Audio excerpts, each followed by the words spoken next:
Good evening, ladies and gentlemen. Welcome to Turner Field for Game 1 of the 1999 World Series between the American League champion New York Yankees and the National League champion Atlanta Braves. At this time, let's have a warm and loud welcome for the 1999 American League champion New York Yankees.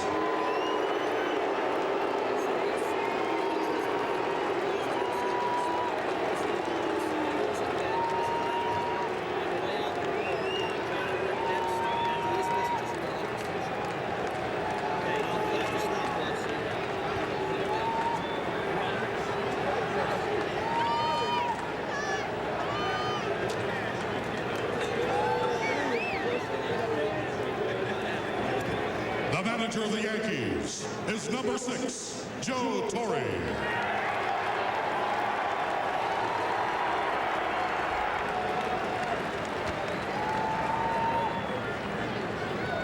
Here's tonight's starting lineup for the Yankees. Leading off, playing second base, number 11, Chuck Knobloch.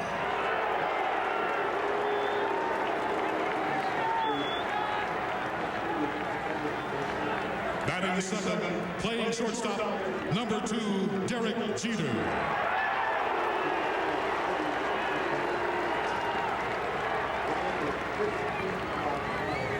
Batting third, playing right field, number 21, Paul O'Neill.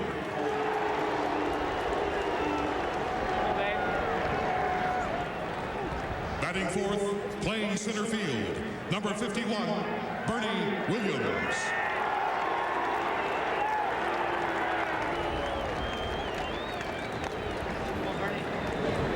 Batting fifth, playing first base, number 24, Tino Martinez.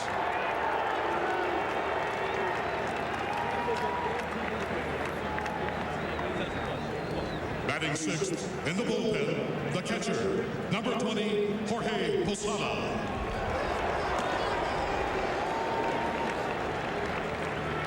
Batting seventh, playing the field, number 17, Ricky Leday.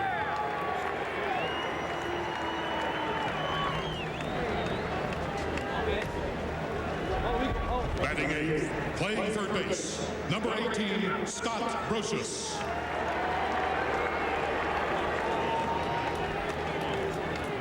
And the pitcher in the bullpen, batting ninth, number 26, Orlando Hernandez.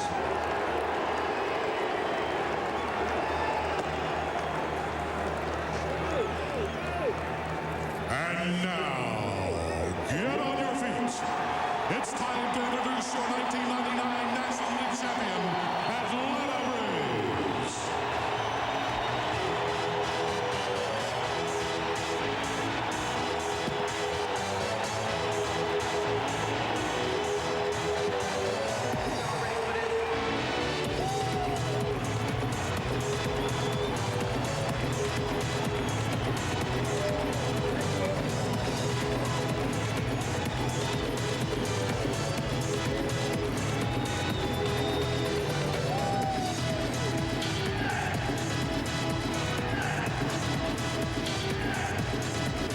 Of the Braves is number 6, Bobby Cox.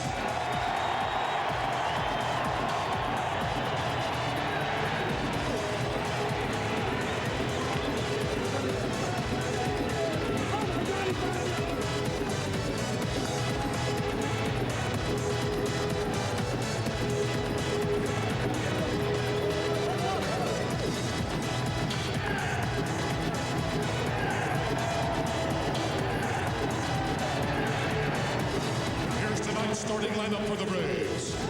Leading off, playing left field, number 27, Gerald Williams.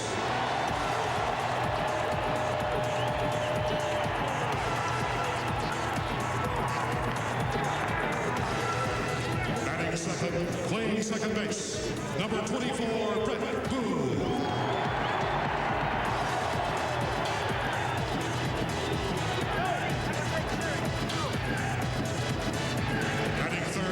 Playing third base, number 10, Chipper Jones.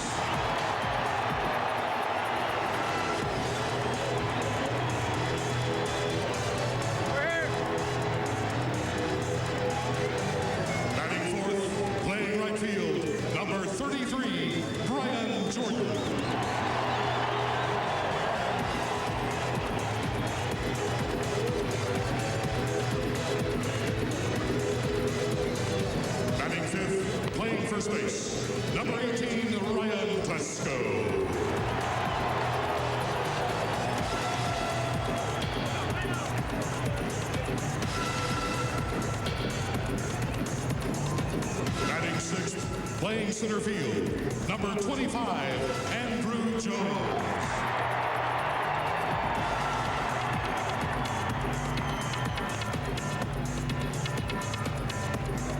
Batting seventh in the bullpen, the catcher, number 12, Eddie Perez.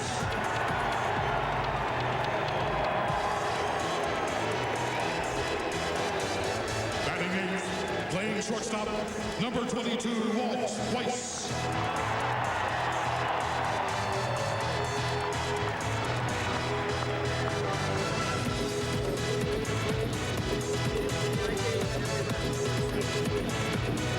And the pitcher in the bullpen, batting ninth, number 31, Greg Maddux.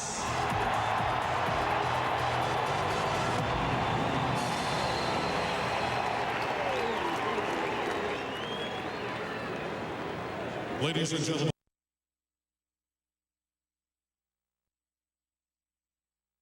which will be presented tonight by Naval Air Station Atlanta. Also, at this time, cadets and staff from the Southeast Region Air Force ROTC are unfurling the flag in center field.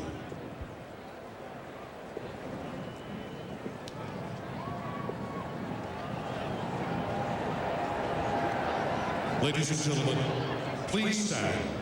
Kindly remove your caps, and to honor America, join in the singing of our national anthem, which will be presented tonight by Grammy Award-winning Arista recording artist and hometown girl, Monica. John Miller, Rick Sutter, standing by for the call. Tonight's game coming. Can you see by the dawn's early light what so proudly we hailed at the twilight's last gleaming, whose broad stripes and bright stars through the perilous fight o'er the ramparts we watched were so gallantly streaming, and the rockets regulate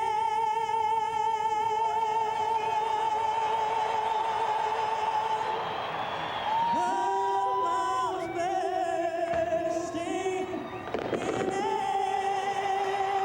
gate through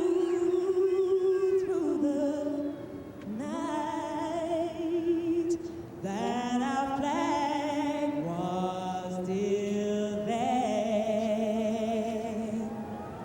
Oh, say does that star-spangled banner yet and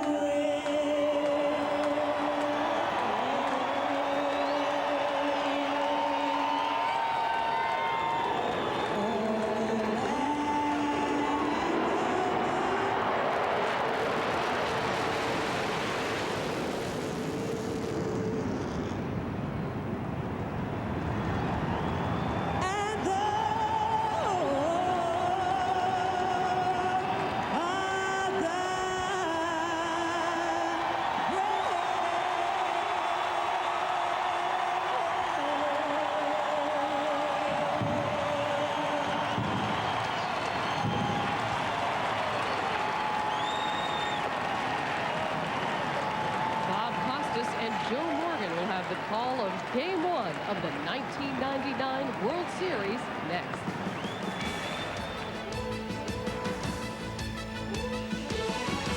This has been the E-Trade World Series pregame show.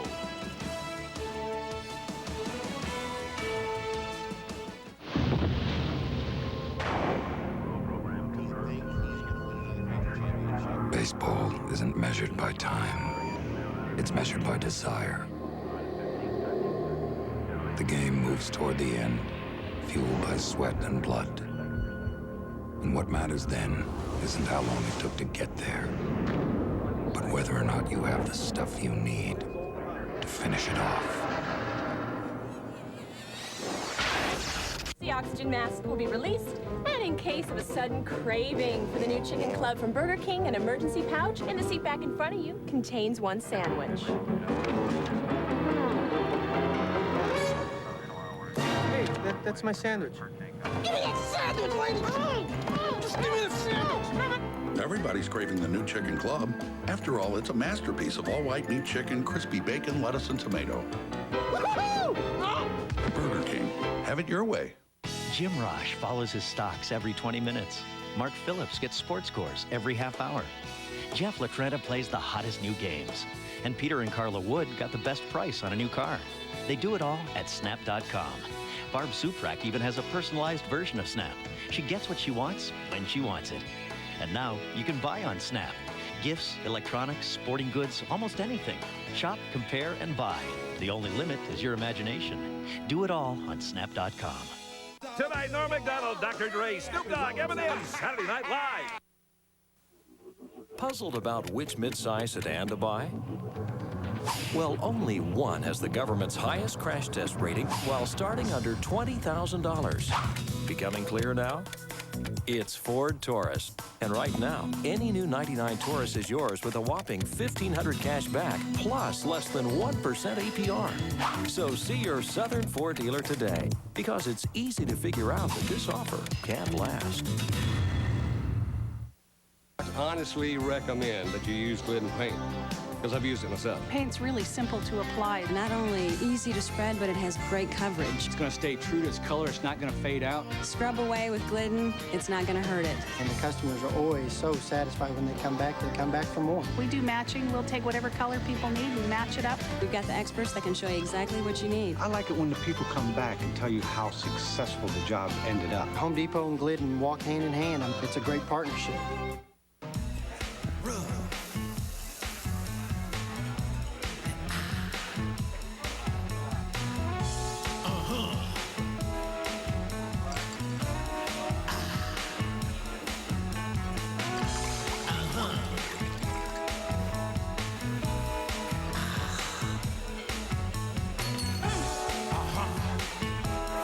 Roadhouse Grill. Eat, drink, and be yourself.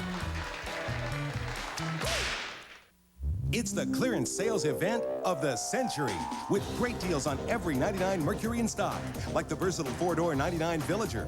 Right now, the minivan that drives like a car comes with $2,000 cash back. You'll find fantastic financing options on the 99 Mountaineer, rugged comfort, V8 power, and more. Plus, super savings on the stylish 99 Sable. It's the clearance sales event of the century. Hurry in for up to $2,000 cash back. See your local Mercury dealer today. Marie Osmond's private pain as a mother battling depression. Monday's Oprah.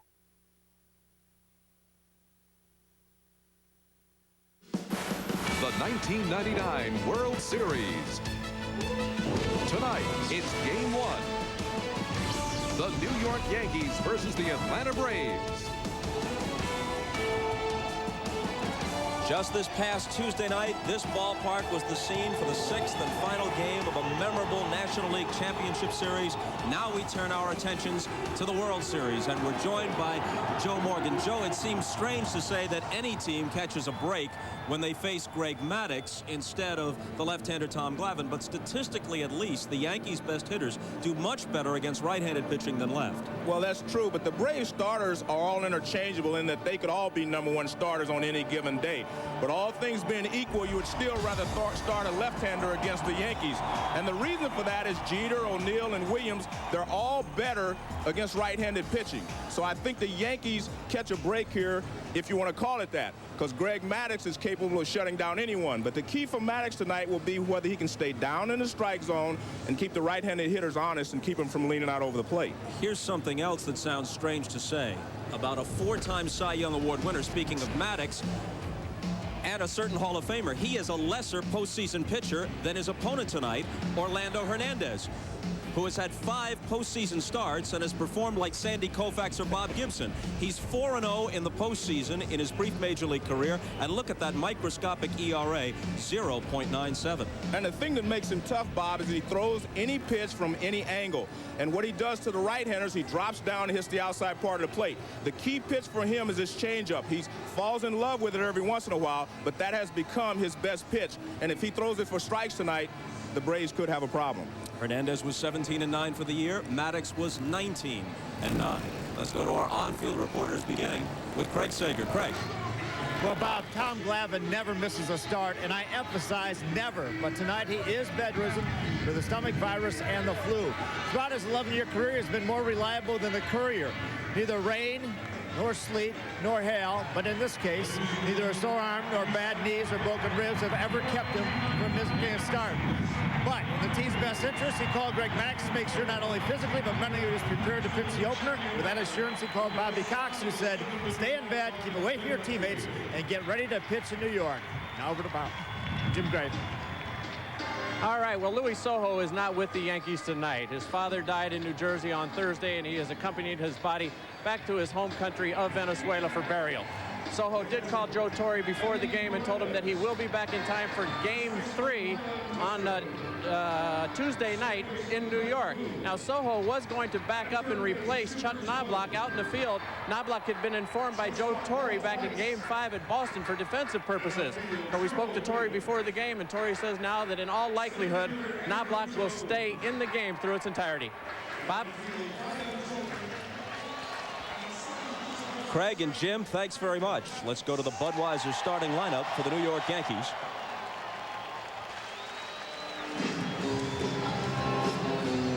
The top of the Yankee order, Knobloch and Jeter, has done a great job all season long setting the table for the middle of that order. Not so of the Atlanta Braves.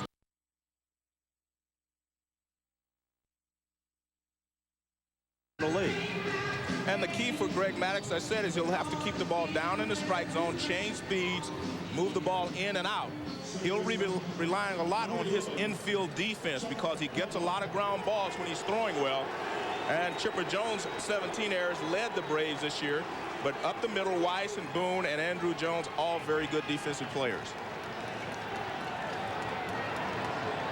This is the first World Series ever between teams that played each other during the regular season. In July at Yankee Stadium, the Braves won 2 of 3 from the Yanks.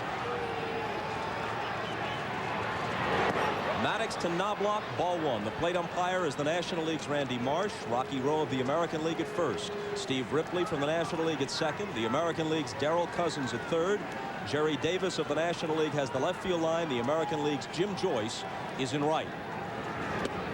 That's a strike. For all of his greatness, the 4 Cy Young Awards, the 4 ERA titles, Greg Maddox has only been a so-so postseason pitcher. His playoff and World Series combined record is 10-9, way high.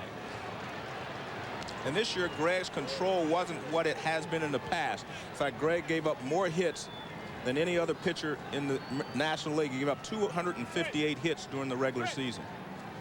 His 2-1 pitch is hit in the air to shallow right. Jordan got a late break, but he has time to get there. That's what he has to do. He threw the first couple of pitches away, then he came in and jammed Knobloch, because I think the Yankees are going to be looking for pitches away as we look at the scouting report. Relies on the movement with his fastball. Uses his changeup, meaning he changes off the fastball. It's not so much to change his speeds, he just changes right off the fastball. And when he gets ahead in the count, he usually gets you to chase something out of the strike zone. Maddox split 2 decisions against the Yankees in the '96 World Series. Started against them in July at Yankee Stadium and was pummeled. Lasted just 3 1/3, 9 hits, 5 runs. Jeter fouls the first one off. Derrick's .349 average was second in the American League. Nomar Garciaparra won the batting title at .357 for the Red Sox.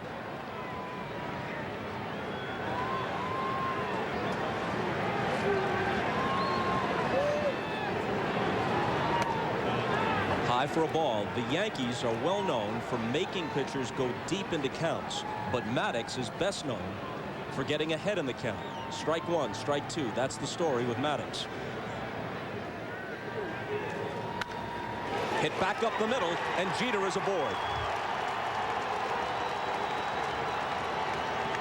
I don't think the Yankees will change their game plan the first time around through the order. I think they'll watch and see what Maddox does because they like to work the count. See, the target's down and in, pitches up and out over the plate, and he rips it right back through the middle for a base hit. Derek Jeter has been hot the entire season, and I don't expect him to cool off here in the World Series. Now Paul O'Neill, whose broken rib is mending. He was playing hurt in the division series and the LCS. He is closer to 100% now. Bob, when you have a rib injury, it only hurts you when you swing and miss. If you make contact, you really do not feel the rib.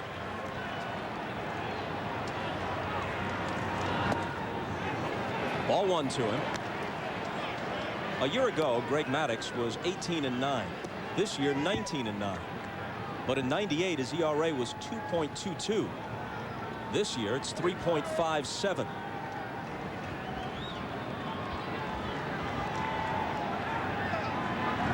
So while he's still among the game's best, he's not quite as nearly invincible as he once was. This year, he had his fewest strikeouts in a decade, his fewest complete games in 12 years, his most home runs allowed since 1991. His 1-0 pitch to O'Neill, but first he chases Jeter back again. And that is the game plan of a lot of teams with Greg Maddux. Try to get your running game started. Make him conscious of the runners at first base. Greg in the past didn't pay a lot of attention to the runners at first. His concentration and focus was always on the hitters, and he gave up a lot of stolen bases. But here in the postseason, I see him giving a little more concentration to the runner at first base. Jeter's not going anywhere. O'Neill hits it to the opposite field, and Gerald Williams tucks it away. The throw almost got away on the return to the infield, but Klesko alertly is there to pick it up to keep Jeter from advancing. Well, it was a routine fly ball to left field. And here's Gerald Williams' throw back rather wide of second base, but good back up there by Klesko. Gerald a little excited out in left field. Everybody's a little excited. You're right. Everyone but you, Bob. I know that you were not that excited. You're a normal self. If you don't have an extra adrenaline rush when it comes time for the World Series, they better check your pulse. Bob, I think Bernie Williams is the key batter, whether he's hitting left-handed or right-handed for this lineup. He's the guy in the middle that keeps things going. And at the top of the order, you have Jeter and Knobloch, who get on base a lot. He becomes the guy, I think, for the Yankees. And he hasn't had a good World Series the last couple of times out, so it'll be important for him to get off to a good start this year. In fact, in his two World Series, '96 and '98, Bernie Williams is 5 for 40. Last year, even though they swept the Padres, he had just one hit in the 4 games.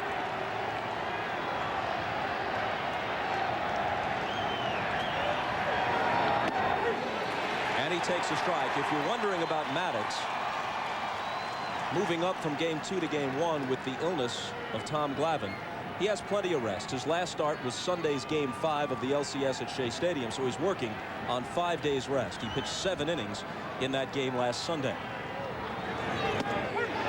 Inside corner, 0-2. Most of the people had success with Bernie Williams by staying away from him when he's hitting left-handed. Maddux goes away on the first pitch, but look at this. Fastball on the inside corner. That keeps him honest. And that's what you'll see from Greg Maddux. In, out, up, and down.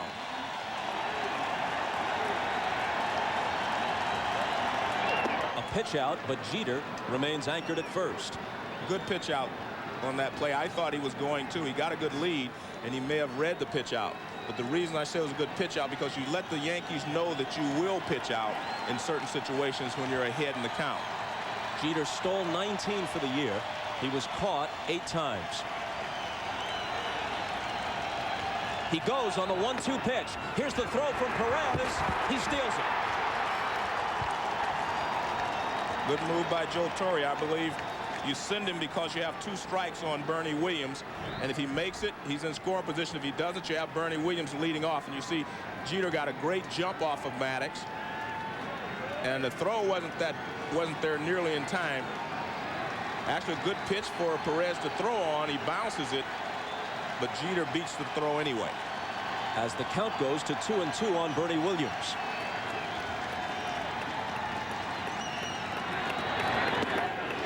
Just missed the inside edge, and the count is full. Greg Maddux has his out pitch a lot of times against left-handed pitchers. He starts the ball off the plate inside, and then it moves back over the inside corner. Acts almost like a screwball. That one didn't get back enough.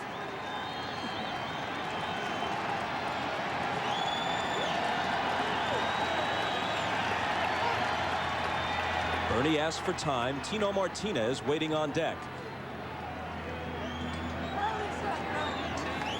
All the arms in the Atlanta outfield are good arms, but Jeter runs very well, and with 2 outs, he'll be off with a crack of the bat. Good slice pitch. Foul. That was a good pitch by Maddox, and that's what they want to do. If they can stay away from Bernie Williams, they don't figure he's going to hurt them badly. And you keep him honest by going inside, as he did on the 2-2 pitch. Now this one is moving away, and you see a defensive swing here by Bernie Williams. He's not really attacking the ball. See, that's just a defensive swing because Maddox made a good pitch.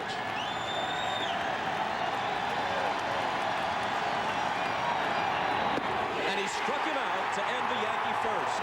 Busted him inside. Williams wanted to know if it was a strike. He swings and misses, and the Braves are coming up. Frogs do not have the active response system, and it shows.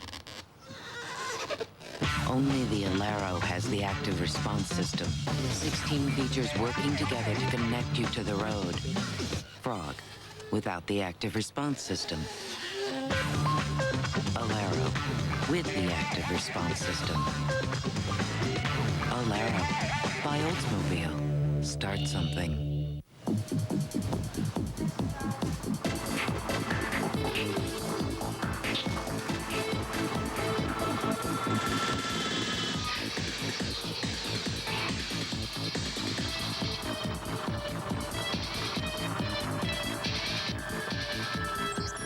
Excuse me, sir.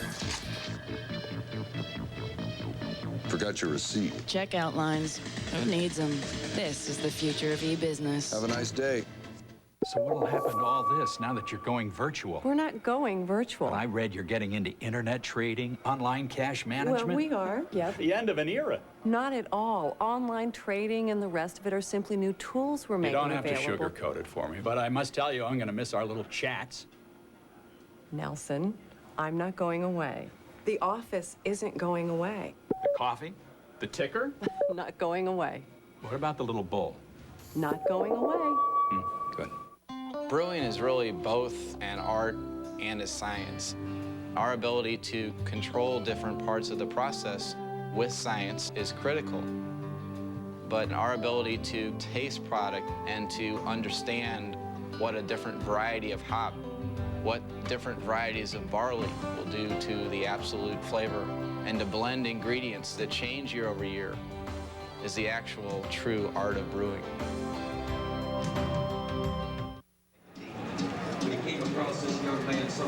As we look at the Atlanta lineup, for all of his success over his first 2 years in the major leagues, El Duque has not done well against the Braves. He has 2 career starts against them because of interleague play. As you see, Ryan Klesko has owned him, and Hernandez is 0-2 against the Braves with an ERA in those 2 games of 9.72.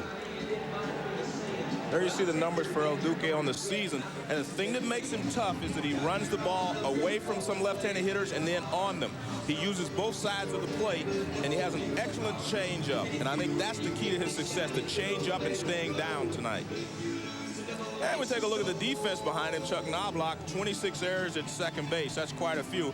Contrast that with 13 by Brett Boone of the Braves, and even further, Edgardo Alfonso of the Mets only made 5. So right at the top, and he's had a lot of problems with his throws. He had 13, I think, 14 errors on ground balls and 12 on throws. So that's a little difficult there. If the Yankees take a lead late in the game, it had been Joe Torre's plan to replace Knobloch for defense with Luis Sojo. But Sojo, as we told you during the pregame show, has returned home to Venezuela for his father's funeral. The Yankees are without him for the first 2 games. The commissioner denied their request to add a player to the roster under this special circumstance. So Torre is playing with 24 men the first 2 games and expects Sojo back on Tuesday at Yankee Stadium. Gerald Williams to start it.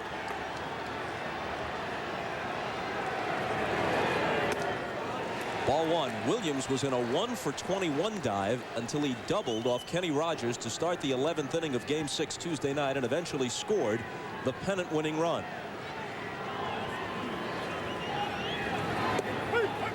A ball and a strike.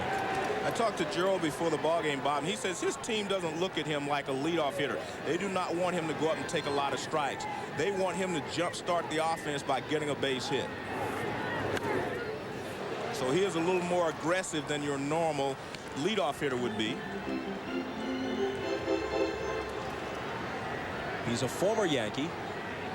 Dealt from the Bronx to Milwaukee in 1996, just before the good stuff started for the Yanks.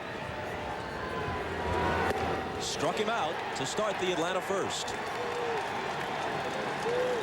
And El Duque gets him with a high slider away, sidearm. Let's take a look at the scouting report on El Duque. A lot of different angles, slow curves to right-handers, and he's best when he's pitching inside to left-handed hitters. Klesko hit 2 home runs on breaking balls in Yankee Stadium. We'll see if he attacks him inside tonight. I think he has to throw the fastball inside to left-handed hitters. And a called strike to Brett Boone, who hit .252 for the season.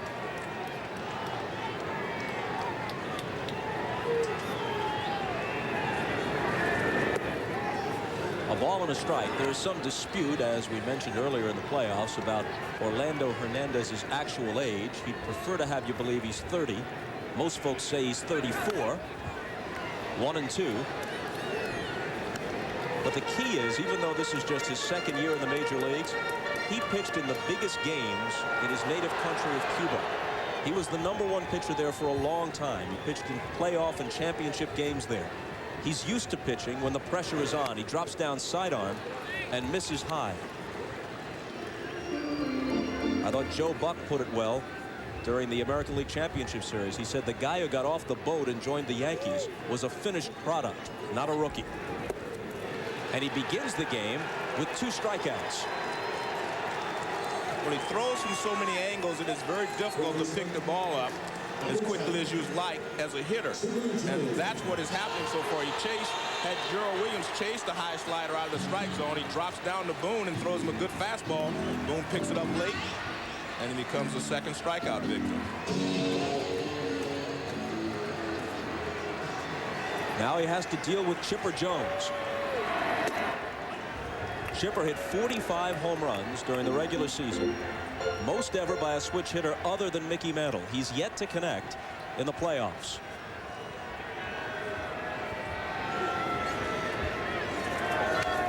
Foul back, 1-1.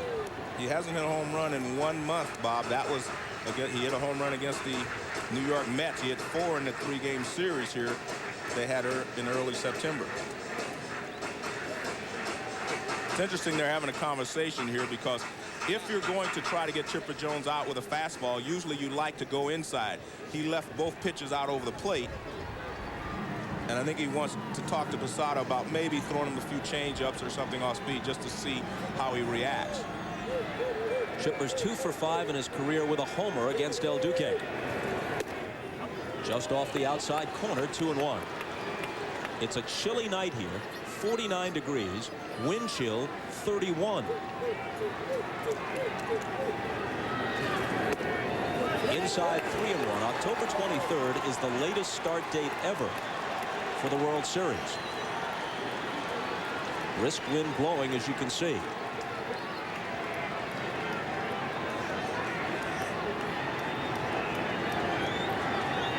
Jones sitting on a 3-1 pitch and fouling it back.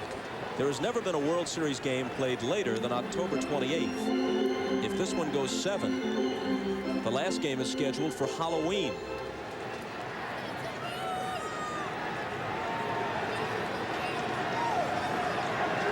The payoff pitch. He struck out the side. Williams and Boone swinging. Chipper Jones looking.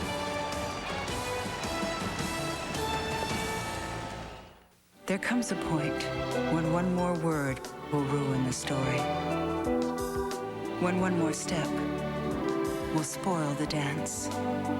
When one more flower will crowd the arrangement. There comes a point when anything more is simply more. Park Avenue by Buick. Tasteful, elegant, refined. And right now, get the new Park Avenue with these two very attractive features. It's luxury, pure and simple. This is my daddy. He's a Gemini man. He fixes cars. He can fix anything. People like my dad. He says it's because they trust him. Gemini Automotive Care, only where you see this sign. Small business software, $400. Letterhead, $610. Office supplies, $90. Remembering who you work for, priceless. MasterCard Business Bonuses let you earn miles good on any airline, no blackouts. There are some things money can't buy. For everything else, there's MasterCard Business Card. Between every milestone are moments we share together. Now at McDonald's, we're saluting the Walt Disney World Millennium Celebration. Start with 2 Morning Fresh Sausage McMuffins with egg for $2, or 2 Big Macs for $2. Where can you start celebrating the millennium? What do you want for your children? Better world? A larger life? At American General Financial Group, we help 12 million Americans build a life large enough to hold their children's dreams. With retirement services, investments, life insurance, and consumer loans. At American General, the future starts today. American General Financial Group. Live the life you've imagined. NBC's coverage of the 1999 World Series is brought to you by American General Financial Group. Live the life you've imagined. By AT&T One Rate 7-cent Plan. One simple rate all day, every day. And by Park Avenue by Buick. Luxury, pure and simple.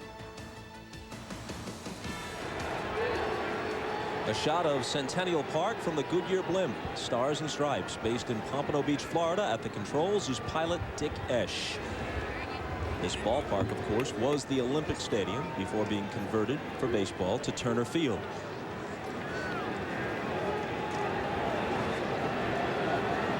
The last time these teams met in the World Series in 1996, they were the last baseball games played at Fulton County Stadium. The Yankees won all 3 of them. They dropped the first 2 at Yankee Stadium, then came south and won games 3, 4, and 5. Tino Martinez against Maddox. The Yankees, in fact, have an 8-game World Series winning streak going. The last 4 in '96 and then 4 straight a year ago against the Padres.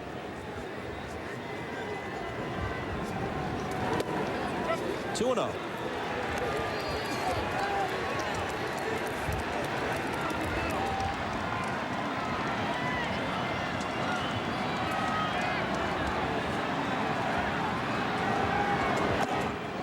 Down low, and Maddox falls behind Martinez. 3 balls and no strikes. And Bob, if you're a Braves fan, maybe it's a good omen that Greg Maddox starts tonight. He started in '95 when they won their World Championship. He beat Cleveland 3-2 on opening night. He walks Martinez on 4 pitches to start the Yankees' second. Very unusual for Maddox, especially to a leadoff hitter. But you can see through a lot of pitches with a lot of movement, I think he was trying to get Martinez to chase one, and he wouldn't. A lot of movement on those first three fastballs he threw. And this is un-Maddox-like as well. 11 strikes and 9 balls in 20 pitches.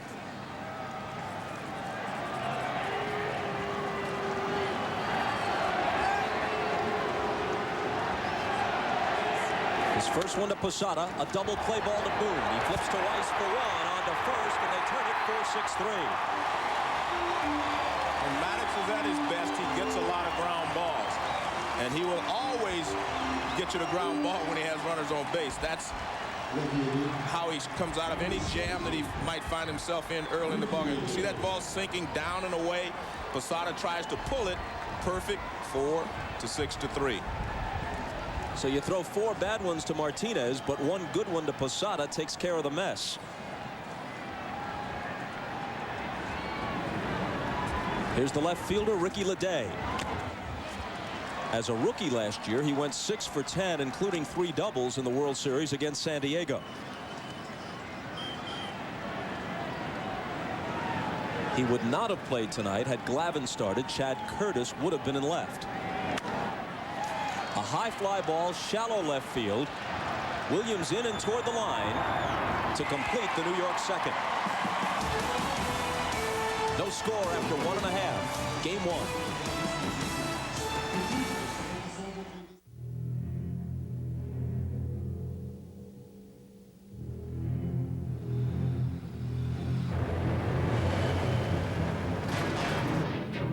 A David in a world of Goliaths. Chevy Malibu. With an awesome V6 standard, it has power you can depend on. Chevy Malibu will be there. Okay, let's take another call for our expert. We've got Ed in Cleveland on the line. You guys are way off. That sector's trending up, and with overseas support and strong earnings, it's an obvious buy recommendation. Consumer confidence is strong. Excuse me. I'm on TV. I don't care. Take out the garbage. The whole world can hear you. Take it out. I'm analyzing securities. It's time for E-Trade, the #1 place to invest online. In this city, Taxi. in this cab, a serial killer hunts his prey. Stop this car! I want you to work the case with us. Tell me what you see. Some bloody bones, footprints. Amelia? Hello? Hello? The Bone Collector joins Silence of the Lambs in 7 as one of the great thrillers of the decade. I hear something. I hear something. You there? Hello? I think I found him. The Bone Collector, rated R, opens November 5th. 3 motorcycles passed here. 3 men, 2 women, all carrying Visa cards. Maybe become a dummy? You know that, grandfather. Because Central Law's Motorcycle Adventures doesn't take. American Express. Central Oz will take you to a place beyond your imagination, but they won't take American Express. Visa, it's everywhere you want to be. What if there was a bridge that could take you anywhere you wanted to go? There is. It's called American Airlines. And every day it stretches out, connecting people to over 250 cities around the world. So no matter where you have to go, you'll always know how to get there. Just take the bridge. American Airlines, your bridge to the world. Number 53, Very few Braves games during the course of a season are played in weather conditions like this. It's downright cold for Game 1. Ryan Jordan, Ryan Klesko, Andrew Jones in the bottom of the second against Orlando Hernandez, who struck out the side in the first. And Bob, a scouting report that they give you on a pitcher sometimes can hurt you the first time through the order. I guarantee you they told him that El Duque throws a lot of curveballs and changeup. He came right out with the fastball and retired 3 straight hitters, struck them all out. He's used his fastball more than they probably said he would in the scouting report.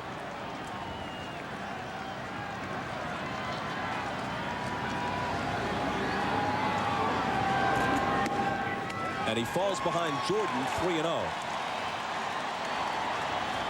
In the Monday LCS clincher at Fenway Park, Hernandez threw 138 pitches, his highest pitch count of the season.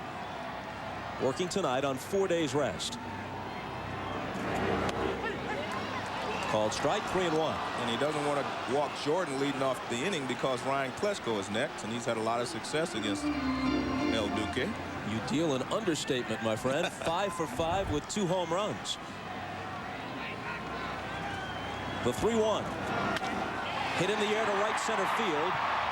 O'Neill for the catch.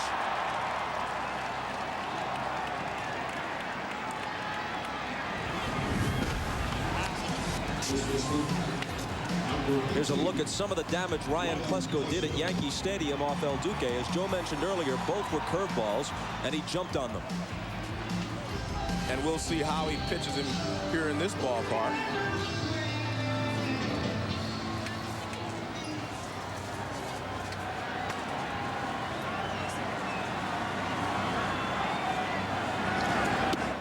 Down low for a ball. I'm reminded with Paul O'Neill making the catch on Brian Jordan's line drive. The last ball he caught in the postseason in Atlanta ended Game 5 of the '96 World Series. Out of play with runners at first and third in the bottom of the ninth of a 1-0 game, and the series tied 2-2. John Wetland trying to finish it, and Luis Polonia smacked one to right, and O'Neill made a fine running catch to end the game and send the Yankees home with a 3-2 lead. Then they won Game 6. 2 balls and a strike. One thing that El Duque is doing very well tonight, he's using both sides of the plate, whether it be for a left-handed hitter or a right-handed hitter. And Klesko hits it deep to right, but not deep enough. O'Neill will take it. And that's the pitch that he needs to be effective against left-handed pitching. Fastball in, and he jams Klesko. Hides the ball very well, 3/4, and he gets in on his hands. It was in a good location almost for Klesko, but not quite out over the plate enough, and he jammed him. And O'Neill is able to make the catch.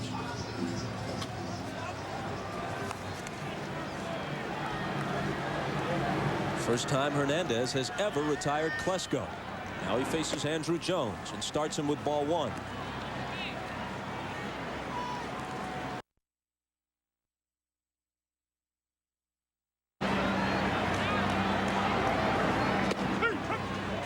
That one's in there. Jones is homerless in the postseason after hitting 26 in the regular year.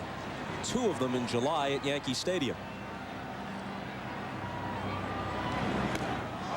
He lays off. They want to check it first, and no, he didn't go around.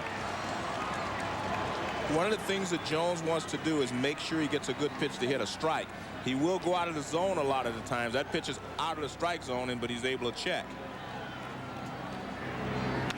He drops down sidearm, and Jones fouls it back.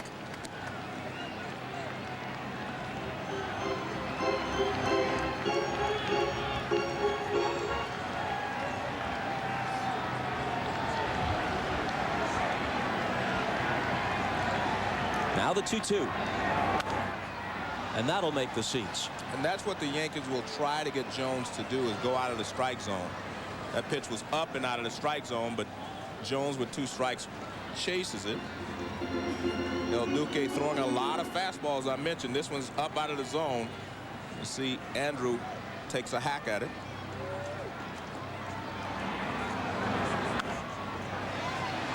And he hangs in there at 2-2.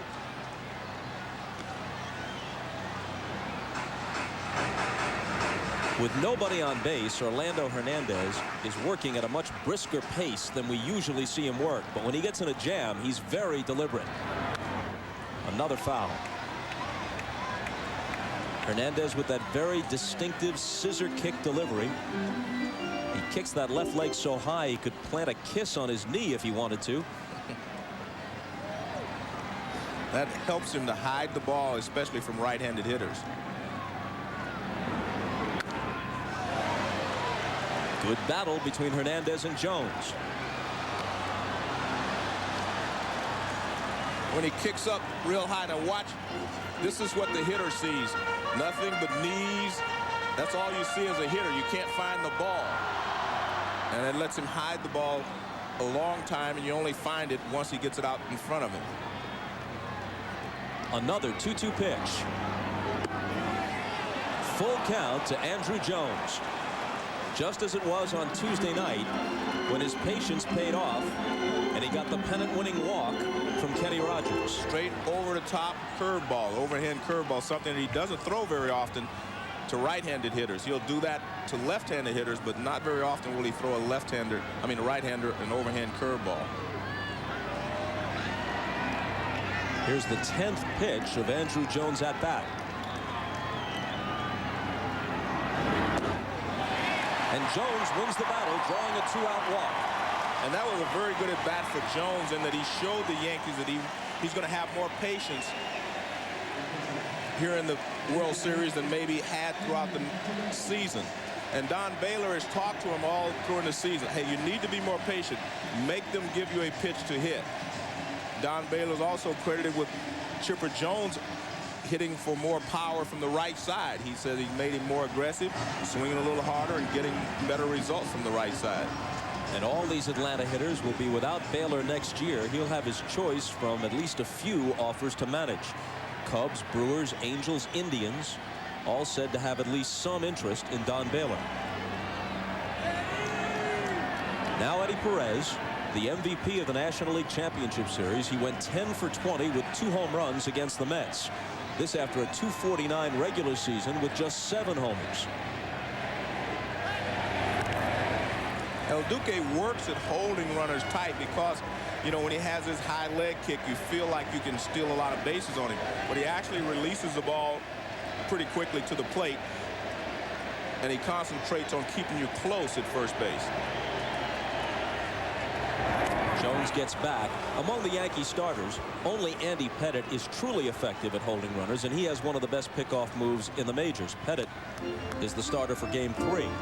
And the Braves did have a lot of success against the Mets in the LCS. Look at his eyes. 18 for 22.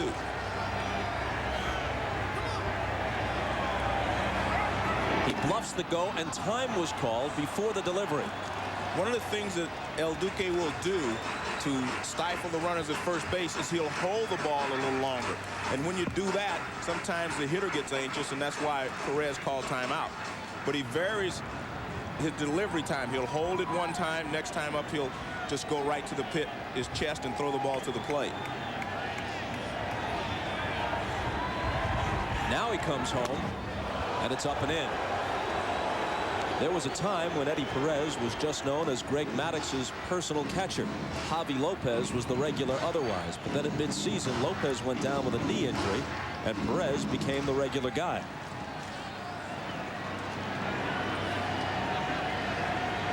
American League Championship Series MVP delivering to the NLCS MVP. And a called strike, 1-1.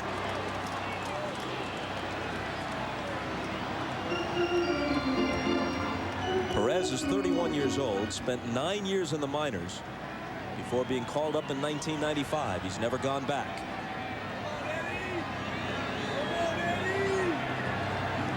Game of cat and mouse with Andrew Jones edging away from first.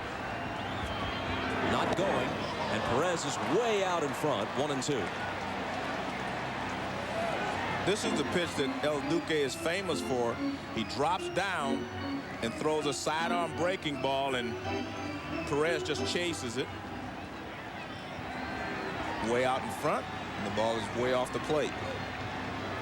That's a very deceptive pitch if you're a right-handed hitter.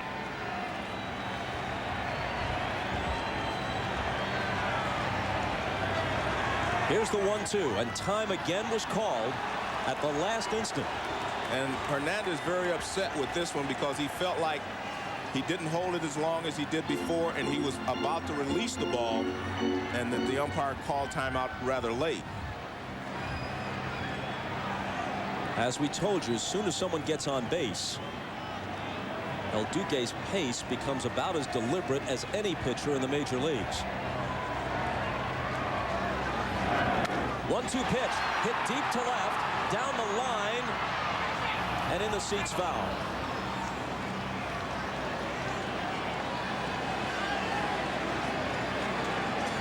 Let's take a look at this last pitch. El Duque dropping down a lot on Perez. That ball's caught the outside corner. Perez hits it down the line, but it goes foul. If you're a base runner, anytime a pitcher drops down to throw sidearm, he gives you a little more time to run than he does when he throws from 3/4.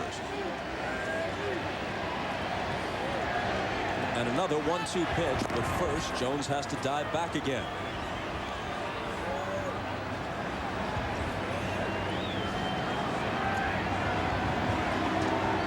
Andrew Jones on the brink of stardom, still only 22 years old, leads away from first with 2 out. not going. And Perez goes down on strikes. The 4th K put in the book through 2 innings of work by El Duque. No score after 2 at Turner Field.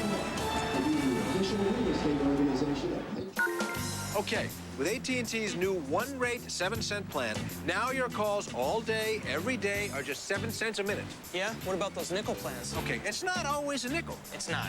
During the day, that nickel can cost you a quarter. Making it no longer a nickel. I didn't know that. Oh, yeah, but with AT&T, it's simple. It's always 7 cents a minute. 24 hours a day? Yes. Every day? Yes. 7 days, 7 cents? Yes. Do you want to explain it to him again? I don't.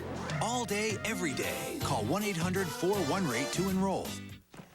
So what's on for today? Boss wants you, me, and Charlie to take the new Silverado and move them bales. Is that Charlie? Chevy Silverado has the most powerful V8 of any 4x4 pickup. Then we gotta water the herd. 300 horses make it more powerful. If there's any daylight left, we'll take Norm up to see the ladies. More powerful than Ford and Dodge. That's why it's the truck. Silverado from Chevy. Well, guess that's enough for today. We've got a couple nice SUVs, a new convertible, some minivans. The crooks hide the cars behind boxes and smuggle them out of the country. You can be out here all day and not find one. One day we got 17. By making it hard for car thieves to do business, we're making it cheaper for you to do business with us. You're in good hands with Allstate. Mine. In the insurance business, they say persistence pays off. The book's called Be Cool About Fire Safety.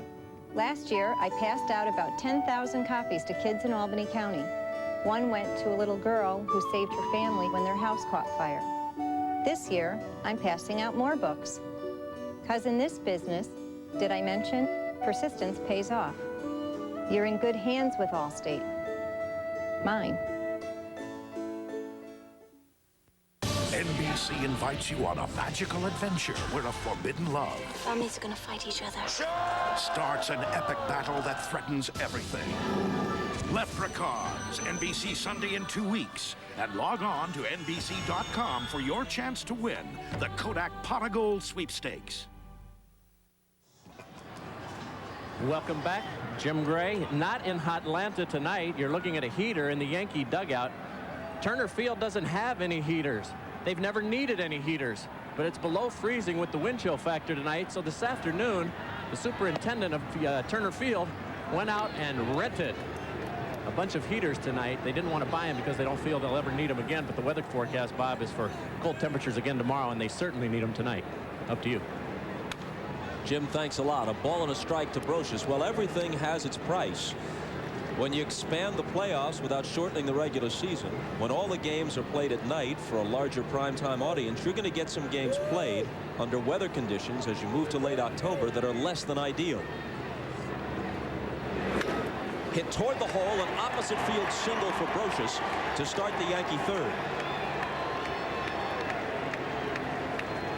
It's a high fastball from Maddox, and we talked earlier his need to stay down in the strike zone. This is a high fastball. Brocious, good high fastball hitter, goes the other way with it. Good hitting there by Brocious. And now up comes El Duque, who of course seldom bats, being in the American League, but in interleague play this year, he was 1 for 3. The one hit was an infield single. We'll see how good a bunter he is. He squares and gets it down in front of the plate. Chipper Jones picks it up. Good sacrifice by Hernandez. Well, you wouldn't want to teach your young players to bunt like this. He kind of stabs at it, but it makes a good stab, and he gets the job done. And watch this. He kind of stabs at it. That's not the way you bunt. You stick the bat out, try to catch it, but any way to get the job done. And El Duque does the job. In a sacrifice situation, isn't it true, Joe? You're supposed to almost be pulling the bat back toward yourself slightly, like you're catching the ball to deaden it on the bunt. Yeah, you're supposed to try to catch the ball on the barrel of the bat, and kind of punched at it. But again, if it works. We're not arguing with the result, so Brocious is in scoring position with 1 out. Here's Knobloch, who fly to right to start the game. On the first pitch, he chops one foul. Behind the bag, Klesko gloved it, but a foul ball. Let's take a look at Knobloch here. He gets a high fastball as Brocious did. Tries to go the other way, but he gets it fouled. Pitch again up from Maddox. Knobloch late on it. Hits fair and bounces foul before it gets to first base. Knobloch, the 91 American League Rookie of the Year with the Twins, played on the Minnesota team that beat the Braves in the World Series that fall. Foul to the seats. When you talk about this team of the decade stuff, you have to take it with a grain of salt. It's really about franchise of the decade. Only 2 Braves remain from their first World Series team in '91, Glavine and Smoltz. And in fact, there are only 7 Atlanta Braves even left from the team 3 years ago that lost to the Yankees, and only 12 Yankees return from that World Championship team of '96.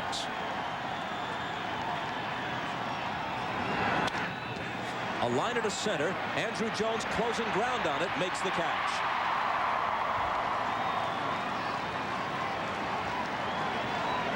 So maybe the mythical trophy should go to the organization of the decade, huh? Well, I think that's basically what you're saying, is that it's the franchises themselves that have kept these teams at the top of their game.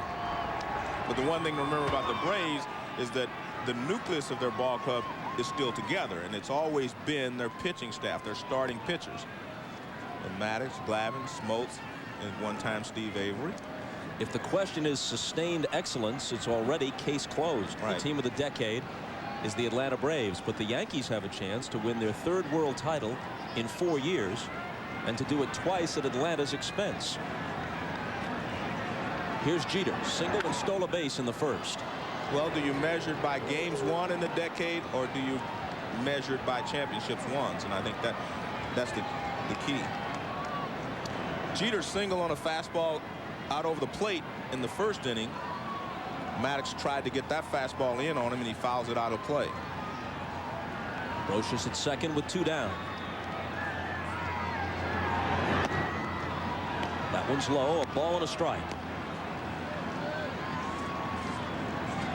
When Jeter first came up, he would swing at a lot of bad pitches. He chased pitches, especially up and in, low and away off the plate. Now he makes sure he gets a good pitch to hit every time he goes to the plate. That's how you hit .349.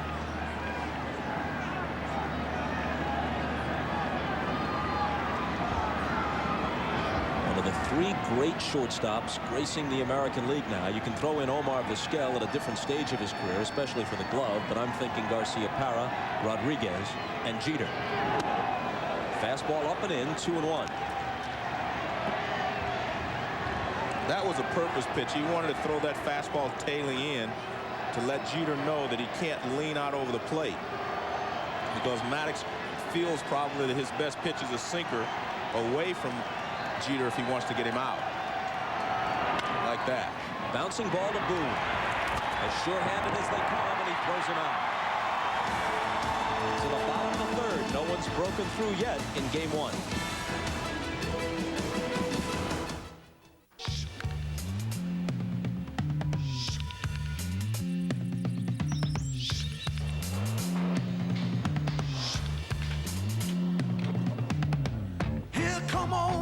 Top, he come grooving up slowly. He got choo-choo eyeball. He want holy roller. He got hair down to his knee. Got to be a joker. He just do what it please. Yes. More reliable, higher quality, faster, more profitable. Nortel Networks is building the new high-performance internet, and it can be whatever you want it to be.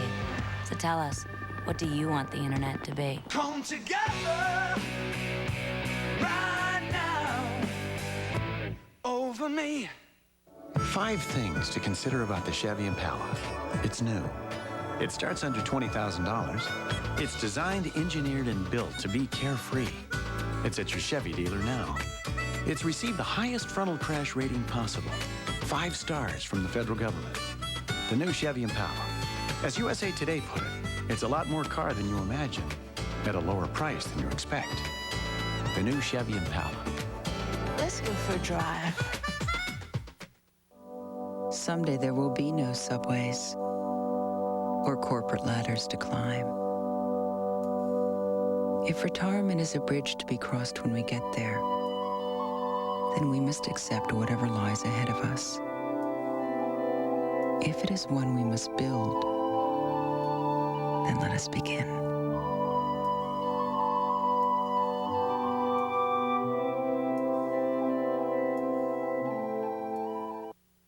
Belmont winner Lemon Drop Kid faces America's #1 thoroughbred Barons in the Classic. 8 championship races on racing's richest day. The Breeders' Cup in 2 weeks on NBC.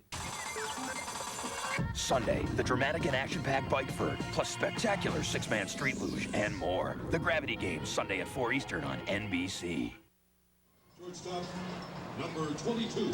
Looking around Turner Field, it's 335 down the line and left, 380 to the gap and left center, 400 to straightaway center field, deeper to right center, 390, and 330 down the line and right. Generally speaking, the ball carries pretty well from the lines toward the gaps, but from gap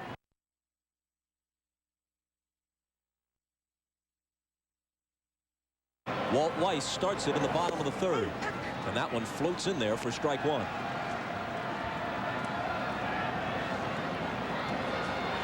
That second inning included a 10-pitch battle with Andrew Jones, who waited him out for a walk, hence the total of 24. He gets ahead of Weiss, 0-2. That's the pitch that makes him so effective against left-handed pitching. The fastball in, because you have to be conscious of that pitch, and then he throws you a slow curve or a changeup away, and you're automatically a little bit out in front because you're protecting against the inside fastball.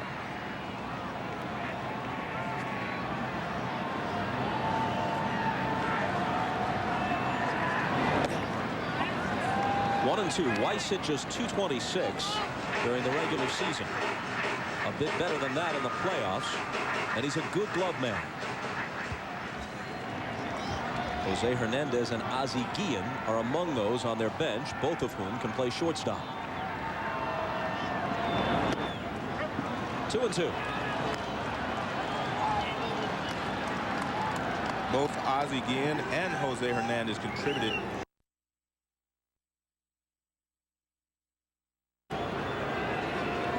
Hernandez with a big pinch hit in Game 6.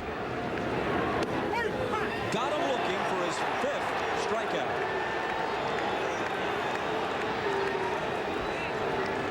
Let's take a look at the pitch sequence here that he uses to Walt Weiss. A good overhand slow curve, fastball in on the hands. That opens up the outside. He misses, stays out there again. Now here's the strike 3 pitch. That's a beautiful curveball right around the knees.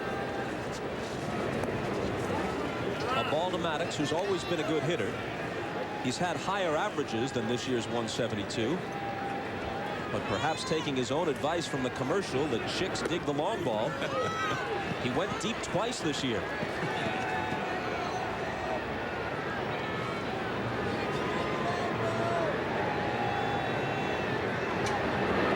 Leaving him only 60 plus behind McGuire and Sosa.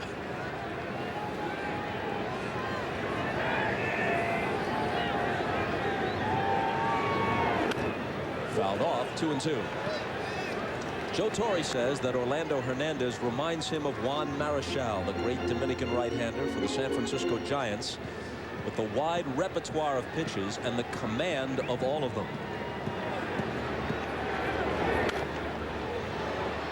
Some guys can throw 5 or 6 different pitches, but they can only throw 2 or 3 of them for strikes. Not so with El Duque. Then when you throw in the deceptive delivery and the various arm angles, he's a nightmare, especially for right-handed hitters. I guess that missed, but I don't see how. Full count. Well, El Duque started his walk toward the dugout. He thought it was strike 3. That would have truly been premature, though. Since there's only one out, here's the 3-2. Well, He finishes him with the next one. He struck out 6 of the first 9 hitters he's faced. And folks, you can log on to MSNBCSports.com as the Reds' Barry Larkin provides constantly updated analysis of the key plays and strategy in tonight's game. You can also exchange email with Barry during the game and access TotalCast for a real-time box score and visual graphic on the location of each pitch. MSNBCSports.com, the official website of NBC Sports.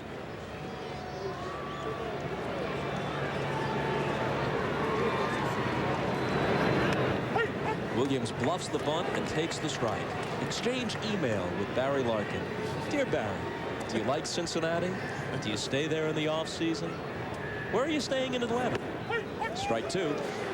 Bob, El Duque is throwing much better tonight than what we saw him throw in the opening game of the division series against the Texas Rangers. He is very sharp tonight. Is he ever? He strikes out the side for the second time in 3 innings. 7 for the game. Oh, my God. A co-ed murdered, superstar athletes accused. You got away with one before. A secret tradition exposed. All new Law & Order Special Victims Unit, NBC Monday. See him on the back roads, you see him on the street. Let me tell you, mister, they sure look sweet. They're sleek and they're smooth and rugged to boot. They're a whole lot of style and they're fun to drive too. Right now at your Southern Ford dealer, get $1,500 cash back or less than 1% APR on any new safe and roomy 99 Windstar LX. They're built for tough and that's a mighty strong stuff. When the road gets rough, you gotta drive for tough. See your Southern Ford dealer today. Hello? Hello? Hey, hold on just a second, honey. You're breaking up. Hey, sweetie. I didn't say I want to break up. No, you can whisper. That's fine, sure. Bent out of shape with your wireless service? Get digital from GTE Wireless. Talk where you want at a very appetizing price. Just $49 for a Sony Zuma digital phone. GTE Wireless Digital. How's that? Any better? No? Okay. Get away with more in the Mazda 626 LX V6. Get away with the control of a powerful V6 engine. Get away with the lowest priced Japanese brand sedan with the performance of a V6. A V6 that makes every mile feel like you're in hot pursuit. Get away with a longer warranty than Toyota or Honda. Get away in the Mazda 626 LX V6. And right now, with $2,250 cash back, get away with even more.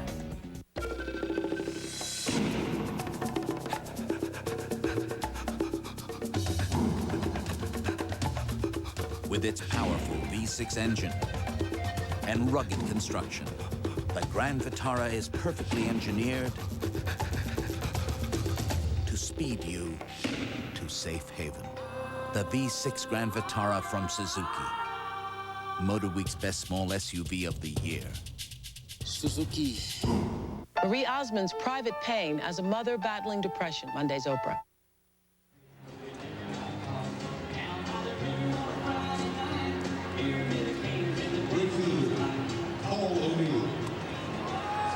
El Duque, razor sharp through his first 3 innings of work.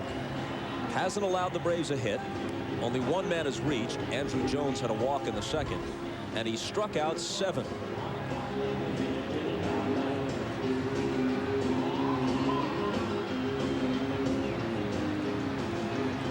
Greg Maddux set to face Paul O'Neill, Bernie Williams, and Tino Martinez in the 4th. Tomorrow night before Game 2 here at Turner Field, they'll unveil the all-century team as selected by a fan vote, supplemented by some additional selections from a panel of experts. O'Neill fouls it off. Greg Maddux just missed making that team. He was just beneath the cutoff in the fan vote. Roger Clemens, who with 5 Cy Youngs has 1 more than Maddux, and who will start Game 4 at Yankee Stadium for the Yanks. There he is. Clemens is on the all-century team.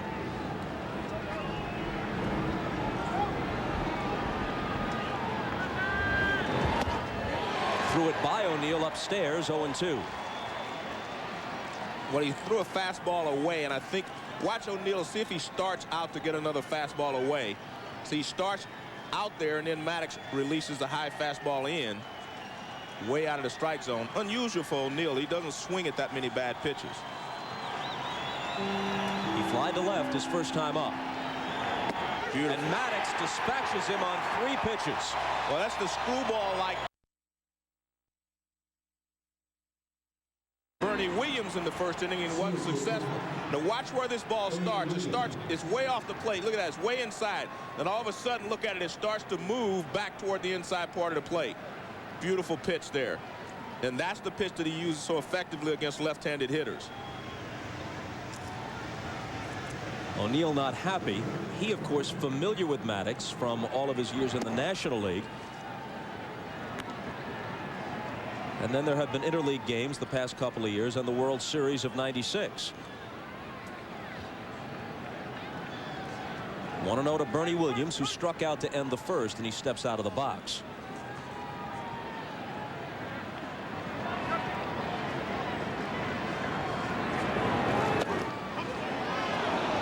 Two balls and no strikes. Bernie Williams is a very streaky type hitter. When he gets in a streak, I mean, he's very difficult to get out. So I think it's very important for the Braves to try to keep him down at least the first couple of ball games before he gets to Yankee Stadium, because he's the key to their offense. He rips the 2-0 pitch into the glove of Ryan Klesko. That was blistered, but Klesko was right there. And the good part, though, if you're the Braves, watch where the pitch is. Maddox keeps the ball down, which is what he wants to do. He gets this pitch up, and Bernie Williams probably would have hit it out of the ballpark. Gets the ball down, and he hits a line drive. If you're Maddox, you don't really care about the line drive. See, that ball's down, so he doesn't get it in the air. Nice play there by Klesko.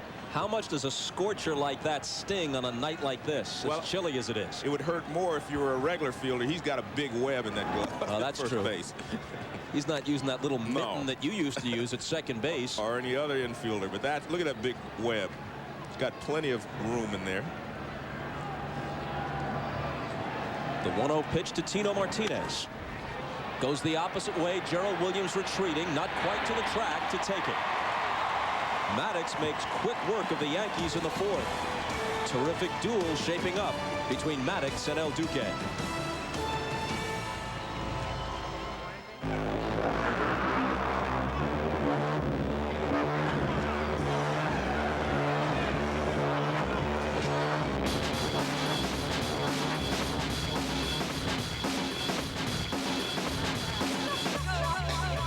Until now, there has been a wall between you and the tools of serious trading.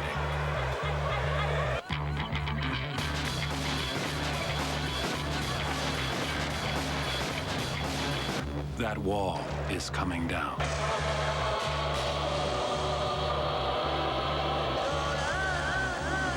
Daytech Online. The information and technology professionals use to trade is now available to everyone.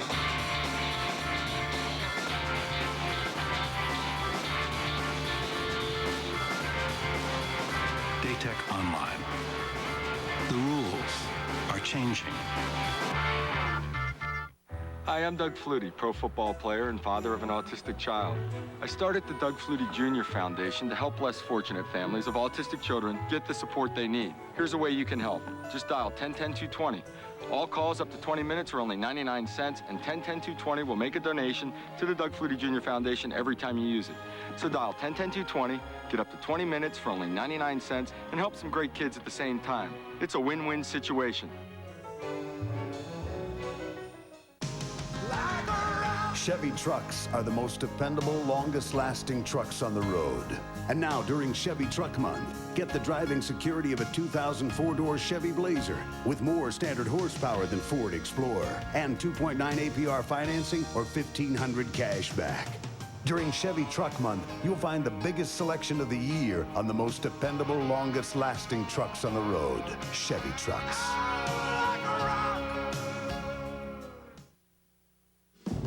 NBC's coverage of the 1999 World Series is brought to you by Keystone Light, America's never bitter beer, by Chevrolet Trucks, the most dependable, longest-lasting trucks on the road, and by Daytech Online. The rules of online trading are changing.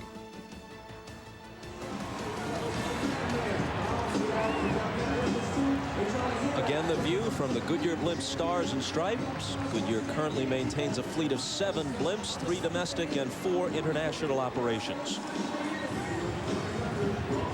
And a look at the way El Duque has been operating in the postseason. He is hanging out now with some of the great names in baseball history, including his own teammate Mariano Rivera, but all of that is out of the bullpen, of course. That's his updated career ERA, 0.90 in the postseason, a fraction better than Sandy Koufax. But of course, all of Koufax's postseason appearances were World Series games only. El Duque has the Division Series, the LCS, and now the Fall Classic.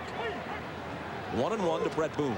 And Bob, the first game we saw him pitch in postseason this year was against the Texas Rangers. He got by that night on just his guile and knowing how to pitch. Tonight, he's not only getting by with his guile, but he has great stuff. He's got a great fastball that's live and moving. He has a very sharp curveball. In fact, he's throwing fewer changeups than you expect because he has such good stuff. He has such a good live fastball. He's not using his changeup nearly as much as you anticipate. And he fans Brett Boone for the second time tonight. He's faced 11 hitters, and 8 of them have struck out. Let's go to Craig Sager. Well, the Braves are now in the second time around in the order against Hernandez. Like a basketball coach during a timeout, hitting coach Don Baylor huddled each one up and went over what happened the first time they were up. And as Joe Morgan pointed out, it was fastballs. Chipper looked at a fastball for strike 3. Don Baylor said, take some pitches, make some adjustments. Bob? First one to Chipper, down and in. Perhaps it's not too early to mention the World Series record for strikeouts in a game, 17. Bob Gibson in 1968 for the Cardinals. Chipper Jones gets under one. It's a question of fair or foul. Down the line. Gone!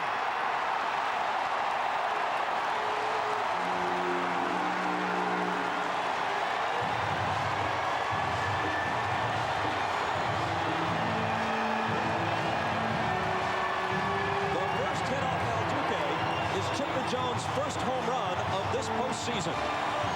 And Bob, he did make an adjustment. Remember, the first time up, he struck him out with a fastball in.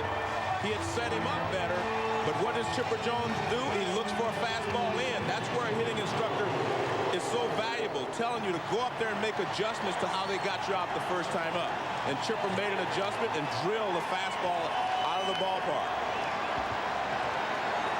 A towering fly ball. And a 1-0 Atlanta lead. Strike 1 to Brian Jordan.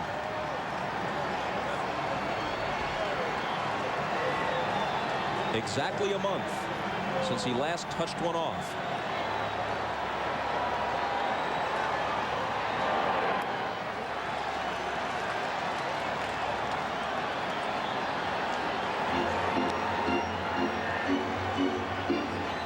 Brian Jordan, who once played for Yankee manager Joe Torre in St. Louis, fly to right his first time up.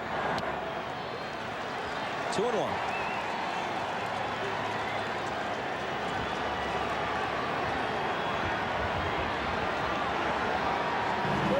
It's always interesting to see how a pitcher reacts after a guy hits a home run. Brian Jordan drives one to right. Paul O'Neill is back there to take it. Another look at the ball that Chipper Jones jacked out of here. And remember, he struck him out with a fastball inside the first time up. He goes inside again, even though he wasn't supposed to. And Chipper Jones ready for the fastball inside, and he's able to keep it fair down the right field line. And he gives the Braves a 1-0 lead.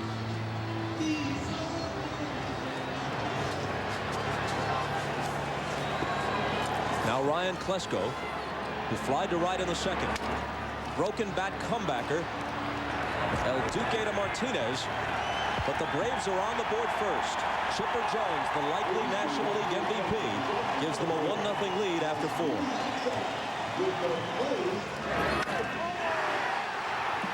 It sounded good. It looked good.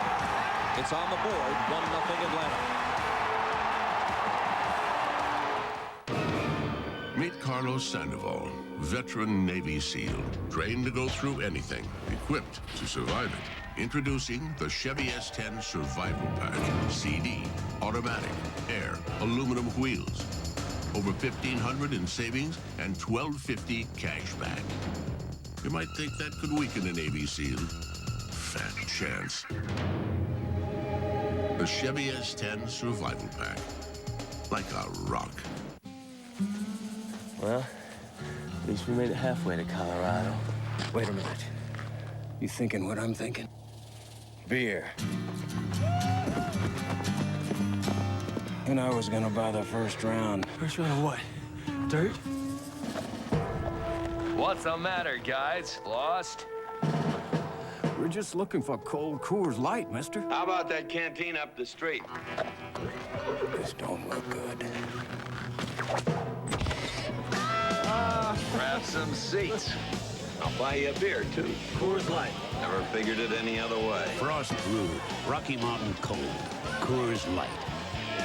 Around these parts, you just can't make a better call. You guys still heading to Colorado? Feels like we're already there. You know, you're just about right. Yeah, let me get this straight. Yes. Are you actually saying I don't have to pay you a separate commission every time I trade a stock? Exactly. I'd pay an annual fee instead. Right. Is anyone getting If this? we don't pay you a commission every time we trade, what's your motivation? It's just like always, Ann, your best interests.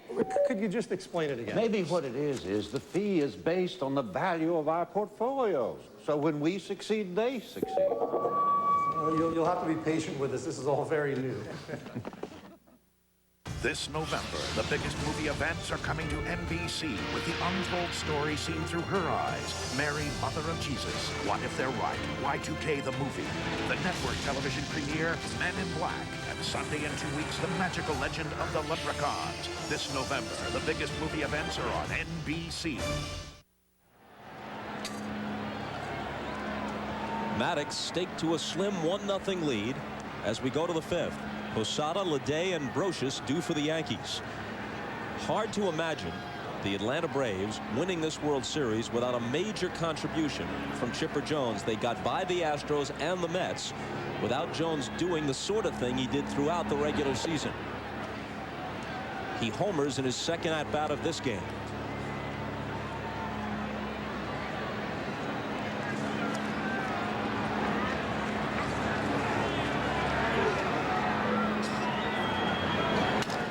The bat is shattered. Boone scoops it up. Posada's retired. Bob, this is what happens when pitchers make mistakes to good hitters. The pitch is supposed to be outside. Watch where it is. Inside. Chipper drills it down the line, and for a moment there it looked like it might go foul, as you see the ball there, but it stays on the fair side of the pole, and it's a home run. Now watch El Duque. He says, my fault. My fault. I was supposed to get the fastball away. I got it in. And that's what happens when you make good mistakes against good hitters. 6 umpires in postseason play. Jim Joyce of the American League on the right field line, right on top of it to make the close call, but the correct call. Ricky Ledet with a mile-high pop. Weiss, the wind's playing with it to the middle of the diamond, and finally he makes a one-handed catch. A swirling wind made that an adventure. Well, we saw that earlier in the ball game. The wind is coming in. Looks like it's moving from the foul pole in left field towards the foul pole in right, but it must be swirling a lot on the infield. You see, Weiss thought it was going to be well out there on the infield dirt, and he ends up running in by the pitcher's mound, and he makes the catch. That was a big league pop-up, and the wind made it more difficult. 2 quick outs. Here's Brocious, who poked a single to right his first time up. Brocious, last year's World Series MVP. Had a huge postseason overall, batted nearly .400 with 4 homers. Came back to earth a bit this year, .247 with 17 home runs. Last year was the season of his life. He hit .300 and knocked in almost 100. 1-2. And the one thing you have to notice with Greg Maddux tonight is that he has not thrown any curveballs and only a couple of sliders. He's throwing the fastball and changing speeds on the fastball. That one's up the middle for a base hit, the second of the night for Scott Brocious. Another fastball that he got up, not exactly where he wanted to throw it, and Brocious with 2 strikes grounded back through the middle for a base hit. But if you watch, he's just not throwing very many curveballs. See, that's a fastball that he wants to start off the plate and sink out there, but it didn't sink. It was up, and Brocious does a good job of grounding it back through the middle. Now watch Maddox. He's won Gold Gloves almost ever since he's been here in Atlanta, and he just barely misses that ball. And if nothing else, it accomplishes this. It gets Hernandez out of the way and gets them to the top of the order for the 6th inning. Maddox, as a matter of fact, has won 9 consecutive Gold Gloves.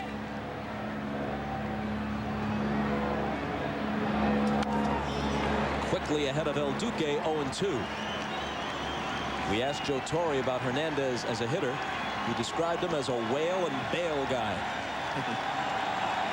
I guess you bail first and whale second.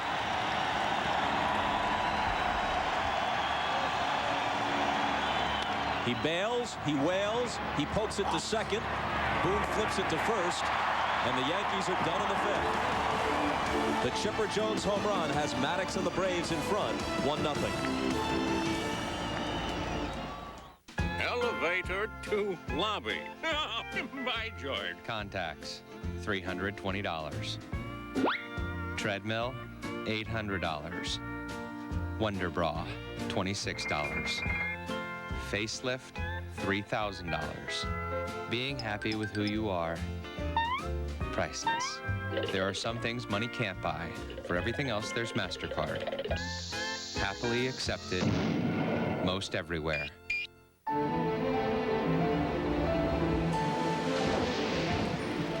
The most powerful V6 engine in its class. The most interior space in its class. Amenities that would surprise you in any class. For those seeking refuge from mediocrity and compromise, we offer the Sanctuary. Presenting the all-new Infiniti i30. It's all the best thinking.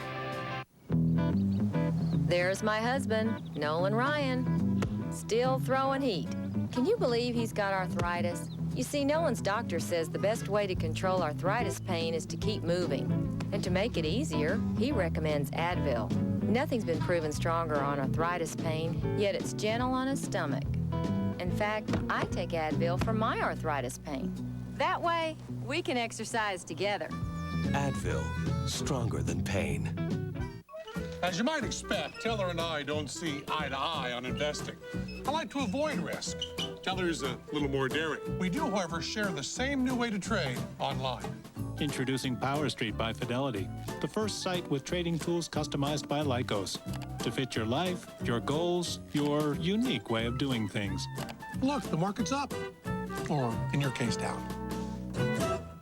Power Street Online Trading. Call or visit fidelity.com to open an account.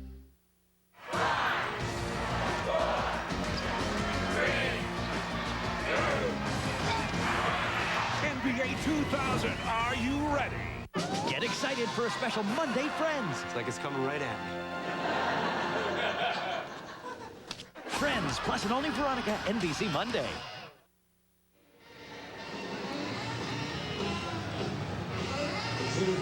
The Braves won 103 games during the regular season. The Yankees, after the tremendous year in '98 when they won 114 and 125 if you count the postseason, slipped, if you can call it that, to 98 regular season wins. But they clearly were the 2 best teams in their respective leagues, and now they meet in a much anticipated World Series. 1-0 Braves, bottom of the 5th, game 1. Andrew Jones to face Hernandez. Called strike 1. Andrew walked his first time up.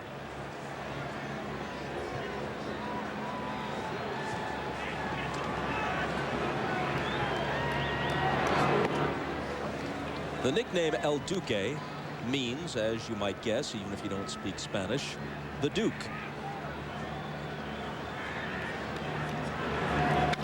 Hit hard, but right into the glove of Brocious, who snares it at third.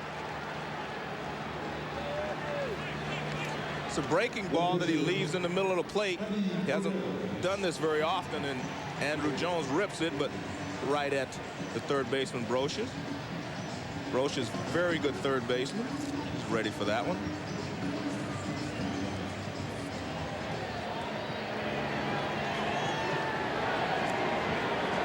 Here's Eddie Perez. Ground ball foul. Orlando Hernandez is actually the second El Duque. The first was his father, Arnaldo, who was, according to those in the know, kind of a middling player, pitched some, played some infield in Cuba. You see him directing traffic out there. He's telling the infield to move over, because I thought they were way off the line for a guy like Perez when they're going to throw him a lot of breaking balls and changeups. And El Duque said, hey, move over a little bit. Brocha still didn't move, but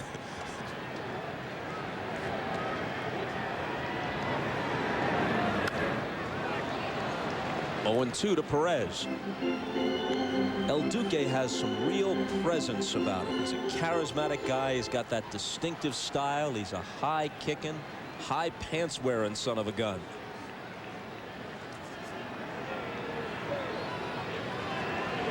The circumstances of how he got to the States, defecting the day after Christmas in '97, his background in Cuba, the fact that he doesn't have a full command of English yet, which keeps a distance between him and some of his teammates, it all adds to the mystique that surrounds him. Perez stays alive. when you mentioned the mound presence, I thought about the other Cuban-born pitchers who are pitching in the Major League: Emilio Pascual, Luis Tiant, Mike Cuellar, and his brother Levon. All of them have a special presence when they stand on the mound. I mean, you keep your eyes on them the entire ball game. And Perez strikes out for the second time, and that's 9 in 4 2/3 for Hernandez. Tomorrow night, you're not going to want to miss the World Series pregame at 7:30 Eastern as NBC Sports and MasterCard bring you the All-Century Team ceremony. Hank Aaron, Ted Williams, Willie Mays, they'll be among the living legends in attendance for that ceremony. The MasterCard All-Century Team tomorrow during the World Series pregame, 7:30 Eastern, 4:30 Pacific, only on NBC. And the hammer, Hank Aaron, will throw out the first pitch. And the biggest ovation should be his. It'll be interesting to see what kind of reception Pete Rose receives. I think it'll be overwhelmingly positive. I think it would have to be, since he was voted on the team by the fans. So I think that, you know, most of the fans must have felt that he deserved to be here. He was 9th among the 9 outfielders voted in by the fans. A 10th, Stan Musial, was added by the panel, somehow overlooked in the fan voting. What an outrage it would have been if Stan the Man was excluded. 1-2 to Walt Weiss.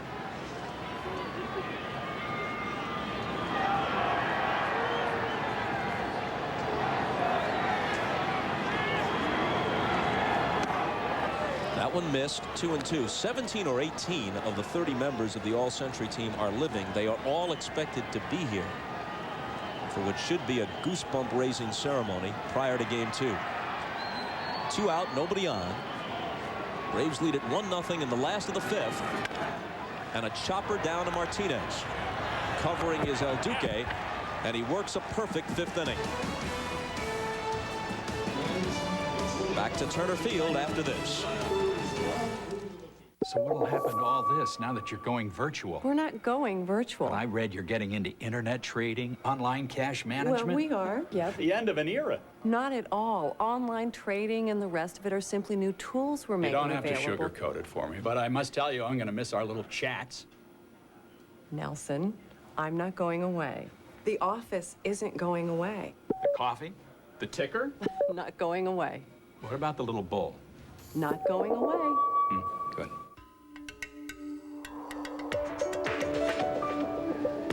We know advanced technology doesn't have to be complicated.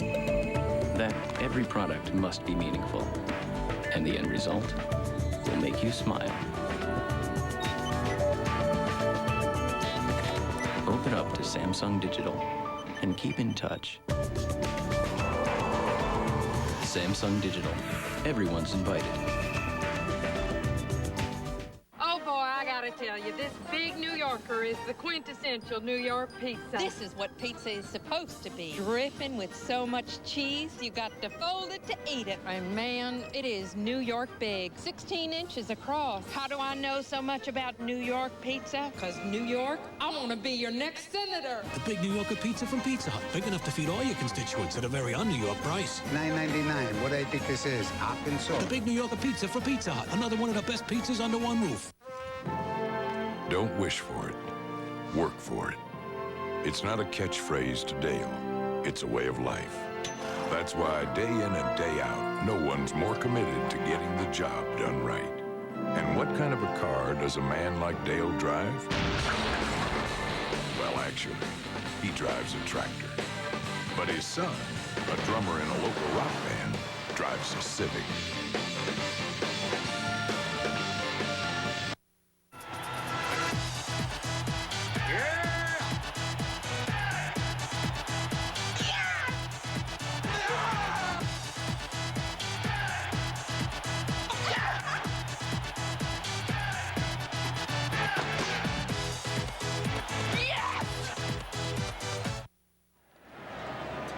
Well, with Luis Sojo unavailable for the first two games, Don Zimmer, who was an infielder, perhaps getting ready just in case they need him, or perhaps for luck, doing what he always does with Derek Jeter's bat in an inning in which Derek is scheduled to hit.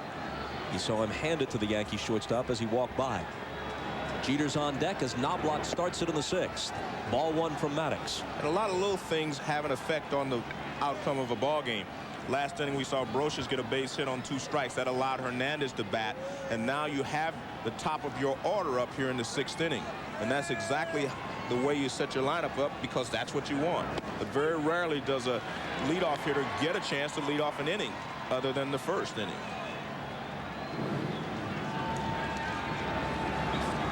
Joe Torre, who of course managed in the National League with the Mets, with these Braves, with the Cardinals.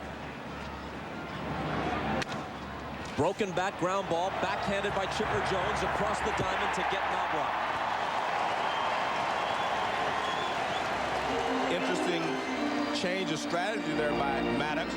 I talked about the fact he hadn't been throwing many breaking balls, but he throws 2 here in this at bat. There you see that's a curveball from him to Chuck Knobloch. Knobloch pulls it. Chipper Jones near the line because he knows a breaking ball is coming. He's able to backhand it and to throw across the diamond to retire Knobloch for out number 1. Jones had some problems with the glove earlier in the playoffs. Nice play there. Here's Jeter, who's 1 for 2. The Yankees have 3 hits against Maddox. The Braves have only 1 off El Duque, but it was a 4th inning homer by Chipper Jones.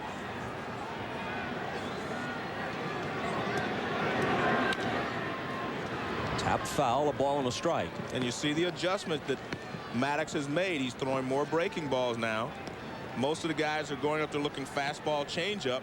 Now he's starting to throw more breaking balls. Jeter out in front.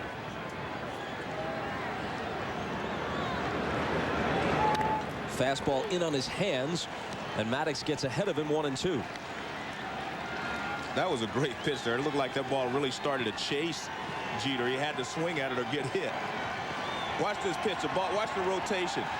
Look at it. It's turning in and just running in on his hands. He has to fight it off just to keep it from hitting him, which opens up the outside corner, of course. 2-2. One of the perplexing things about facing Maddox is that he will throw any pitch on any count. Such is his command of his entire repertoire. The 2-2 to Jeter. Struck him out looking. And the fastball that chased him was the one that set that pitch up there. Let's take a look at the pitch sequence. Fastball he thought was a strike, off the plate, way inside, just off the plate. Now watch this, just on the outside corner. Anytime you throw a fastball in and you jam a hitter, the hitter always tries to protect against that pitch coming in there again, and that always opens up the outside part of the plate. And no one does it better than Greg Maddox.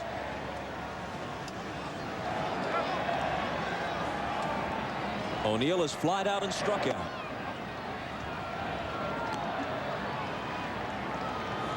And our scouting report on Maddox says he uses a lot of movement with his fastball because that's his main pitch. And all you have to do is just watch at home. You can see the movement on every pitch that he throws. Down low, 2-0. Derek Jeter still trying to figure out what Maddox did to him. Derek, you have lots of company. He's had hitters shaking their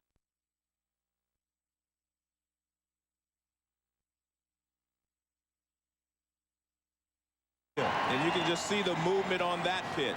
Watch where this pitch starts. It looks like a good pitch to hit. Starts look like it's almost in the middle of the plate. Now watch the movement. It just really dives away at the last minute, and O'Neill ends up swinging at a bad pitch. It's the late movement on so many of his pitches that's really a key. Called strike, perfect place on the corner, 2-2. You know, it seems like Maddox has been around forever, yet he's only 33, and he's already won 221 career games, so he's got a shot at 300 before his career is over. Control like that is what's made him the pitcher he's been. O'Neill just taps it weakly. Maddox picks it up. He'll tag it himself, and he works a perfect sixth. To the bottom half, still 1-0. This Millennium Moment is brought to you by American General Financial Group. A new home run record for Babe Ruth. No more can be said than has been said about this home run man. He is made of something that is Superman when it comes to elevating the ball in the air. His class is his own, and it begins with Babe and ends with Babe. That's the way it was covered when Babe Ruth hit his 60th home run. American General Financial Group. Live the life you've imagined. What is the value of victory? What makes success so sweet? At American General, we help over 12 million people every day live the lives they've imagined. With retirement services, life insurance, consumer loans, and whether they have big dreams or little dreams, the real victory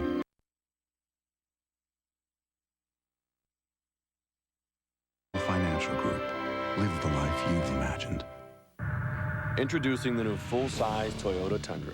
With the most stress-resistant frame in its class and over 2,000 pounds of available payload capacity, the Tundra is tough enough to do the work of some of the biggest trucks on Earth. And it's a lot easier to park. Introducing the new four-door Tundra. Have we gone too far, or have others not gone far enough? My dad's had this store since I was a kid. Dad's motto was, the customer is always right. Never say no if you can help it. The problem was, pack of smokes, kids would try to buy cigarettes. You got an ID for those smokes? Oh, come on. It's illegal for me to sell them to anyone under 18. I have heard the lamest excuses. Her dog ate my ID. You did? We need them for a school science project. They're not for us. They're for my mom outside. Mom, I look young for my age. But that all changed a few years ago when this We Card program started. Now there's no argument. I just point to the sign. We're committed to keeping cigarettes out of kids' hands. That's why Philip Morris is a major sponsor of the We Card program. It has educated hundreds of thousands of retailers on how to recognize fake IDs and uphold the law. And it lets kids know exactly where we and retailers across the country stand. I'm not alone when I say no, and that's a big help. Working to make a difference. The people of Philip Morris. Greg Maddux has a way of frustrating you as a hitter. Paul O'Neill, not a good swing, chops the ball down the first baseline. Now watch, Maddux comes over to tag him, and watch O'Neill's left elbow. He shoots it out, and I think O'Neill's saying here, hey, throw the ball to first base, don't tag me. A little frustration there from being dominated by Maddux in that at bat. I think a lot of hitters would have done that, though. You don't like to have a pitcher come over and tag you as you're running to first base. Here is Maddux at the plate. 1-1 the count to him. All of the Atlanta starting pitchers are such good hitters. that they were vying to work the first 2 games so that they get a chance to bat. You go to Yankee Stadium with the DH and the bat is taken out of the pitcher's hands. I'm not so sure that Maddox wants to run up there against El Duque, though, because he's dropping down and throwing an assortment of breaking balls. I'm not so sure Ted Williams would want to run up there, although at least he hits left-handed.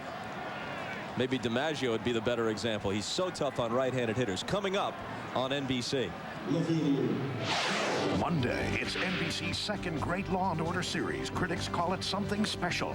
How? Gripping and well-made. Don't miss an all-new Law & Order Special Victims Unit, NBC Monday. The strikeout of Maddox was the 10th for El Duque. We're just in the 6th, and with 1 out, the hitter is Gerald Williams, who was fanned both times. Can't catch up with the fastball. Well, he's been able to drill the outside part of the plate with the fastball. And if you're a right-handed hitter, when he drops down, you automatically give a little bit, and that opens up the outside corner for him. From the sidearm angle, a little chopper up the line, and now it's Hernandez's turn to tag the batter runner. That was a good play by Hernandez, because if he catches it and tries to throw over Gerald Williams, he may hit him as he's running down the line. So this shows how good an athlete Hernandez is. He feels his position well, but he's a great athlete.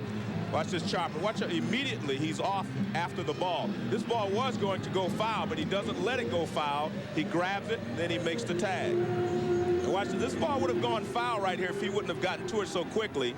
And Gerald Williams tries to avoid the tag, and you see El Duque put a 2-hand tag on it. Both of tonight's pitchers are truly excellent fielders. They become, in effect, a 5th infielder after the delivery. I was speaking the other day with Roberto Gonzalez Echeverria, who is the Sterling Professor of Spanish and Portuguese literature at Yale, who wrote the book, the definitive book on Cuban baseball called The Pride of Havana. And he tells me that on a night like this in Cuba, many residents will fashion their own antennas to try to pull in the telecast of the game. And they'll certainly be listening to it on the radio.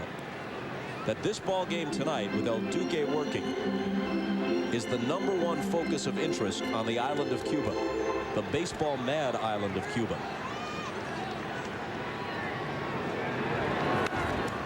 Brett Boone fouls it back. He is struck out in each of his first 2 at-bats, and now he's in an 0-2 hole.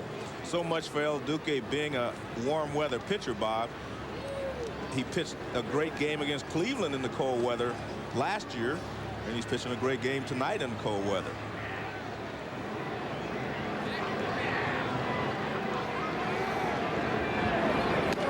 Wastes that one high and away.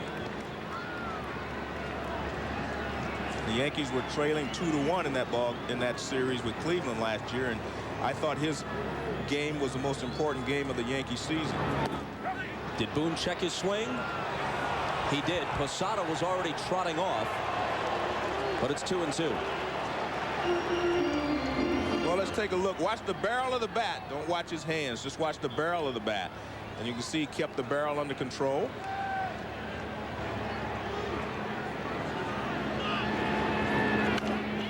He pokes this one to short. Jeter's got it and throws him out. 6 innings quickly gone by in game 1, and a 1-0 Atlanta lead. A forbidden love leads to an epic battle. Randy Quaid and Whoopi Goldberg lead an all-star cast. Leprechauns, NBC Sunday in 2 weeks.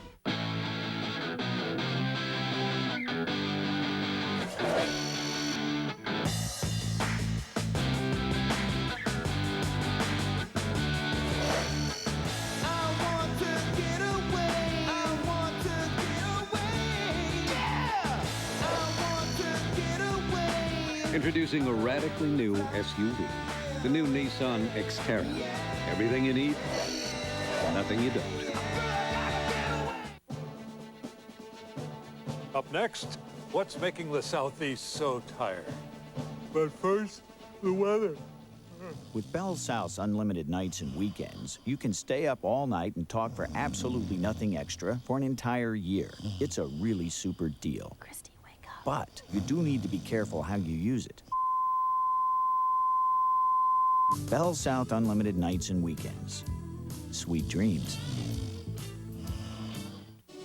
How do you describe a new entertainment experience that gives you more? Selection. Over 200 channels and high-speed access to the internet with Roadrunner. Clarity. Crystal clear reception and CD quality sound. Control. A new, easy-to-use picture-in-picture on-screen guide. A picture may be worth 1,000 words, but only one word can describe a picture like this. Digital. Time Warner Digital Multimedia. Welcome to What's Next. I'm waiting for my blind date. Please, just let him be different. Someone who's shy and sensitive. Someone who's into Mozart. Somebody who's not afraid to pick a flower. Who has inner beauty. I mean, forget the looks. The luxurious powerful GS. It's hot. I gotta go. See Lexus of Clearwater and Lexus of Tampa Bay Tampa. Marie Osmond's Private Pain as a mother battling depression. Monday's Oprah. With Joe Morgan, Bob Costas back at Turner Field. If you're just joining us, Tom Glavine was scratched from his scheduled starting assignment in Game 1 with a stomach virus. Greg Maddux moved up a day, and what a duel he's involved with Orlando Hernandez. 1-0 as we go to the 7th. Well, any of the Braves starters can be the #1, pitcher on any staff they're on. So the fact that Greg Maddux started in place of Glavine, the only difference is one is left-handed, the other is right-handed, but they're very similar in their approach to pitching. They basically both use the outside corner very well.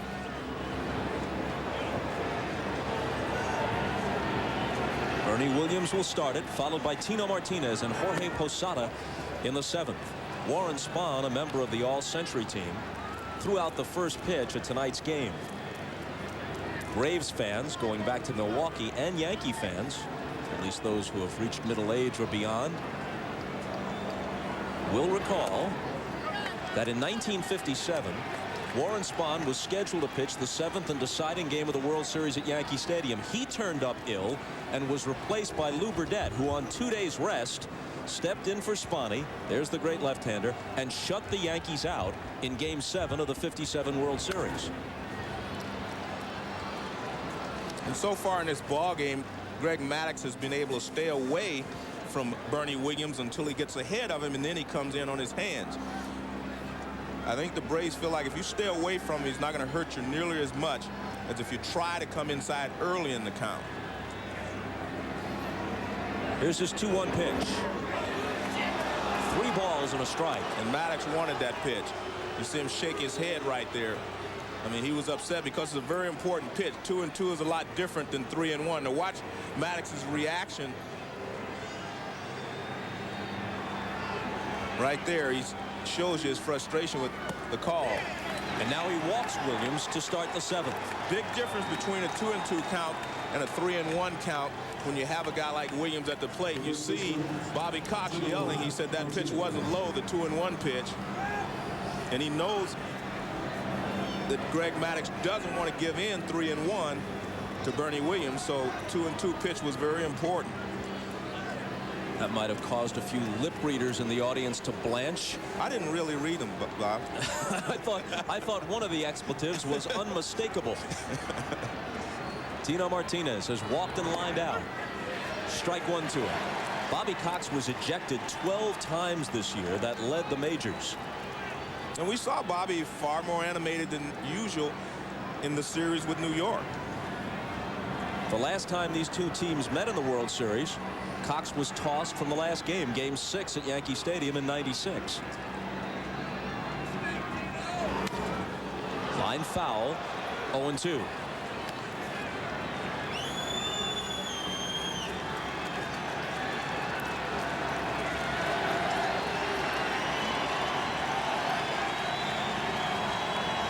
Joe Torre, flanked by his coaches, Mel Stottlemyre, the pitching coach, and the bench coach, Don Zimmer.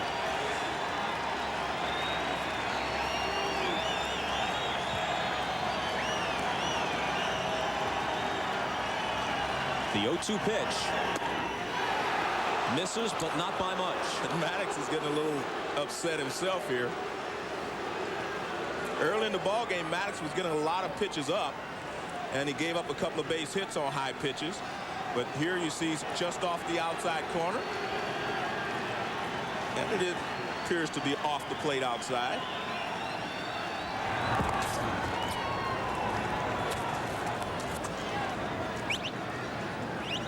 Although fast, Bernie Williams is not regarded as a particularly good base runner. He stole 9 bases this year and was thrown out 10 times.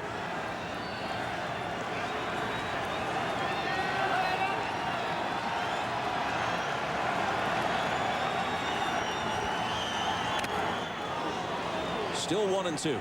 We talk about, you know, Hernandez making a mistake and Chipper Jones hitting the ball out of the ballpark. Well, that was a mistake right there by Maddox, but Martinez fouled it off. Every time you make a mistake in the ball game, they do not hit it out of the ballpark. Now watch, he doesn't want this ball right there inside. You see Perez having to reach back and drops his head, and he knows that he got away with one right there.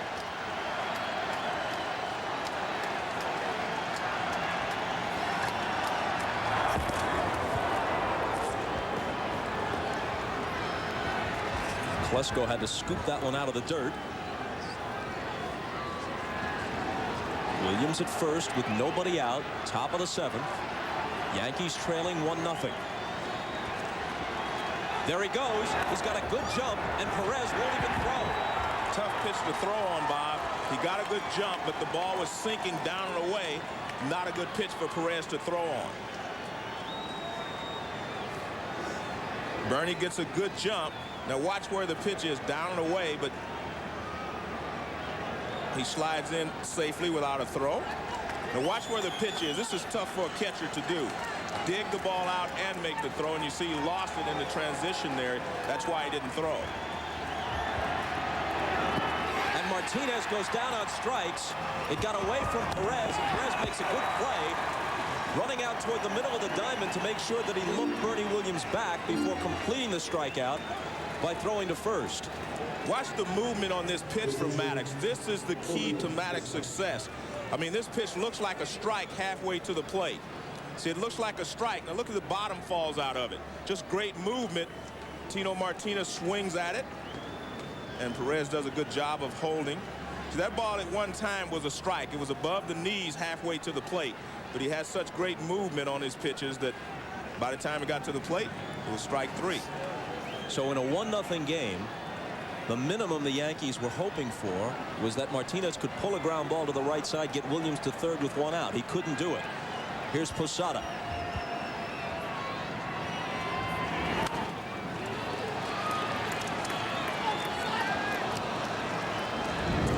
In the 3rd inning, let's take a look at the pitches up. Ground ball base hit. He was getting some pitches up early in the ball game. Now look at it. See, that's the difference. He has found his zone, and he's been able to keep these hitters off balance much easier than he was early in the ball game. There's a lot to be said about getting good pitches early, because once they get their rhythm, they're in control of the game. Posada hits it in the air to shallow center, backpedaling his Weiss from shortstop, and he squeezes it. And that was an intentional fastball up. He wanted to get Posada to chase something out of the strike zone. He had thrown him a fastball in, and then he threw this one up and out of the strike zone. See, this pitch is up and out of the zone. Posada can't catch up with it. See the scowl on Posada's face. He knows he went up and out of the zone.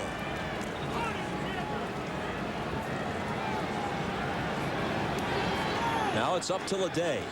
In these non-DH games in the National League City, the Yankees are without the bat of Darryl Strawberry, except off the bench as a pinch hitter. They won't use him in the field. He hasn't played a single inning in the outfield since they brought him back to the big club.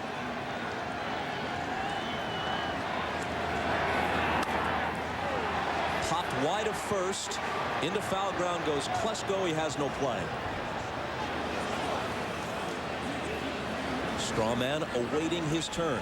He's got a bat just in case.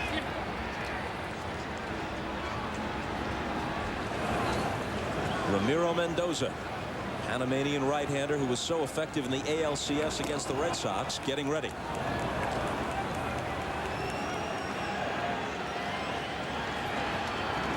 The 0-1 pitch to Ricky Leday.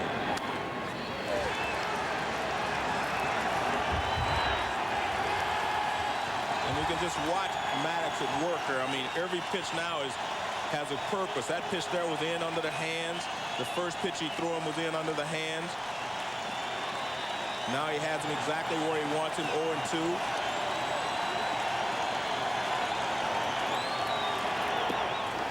Down and in for a ball. Well, he tried that screwball fastball. It starts off the plate inside and let it move back to the edge.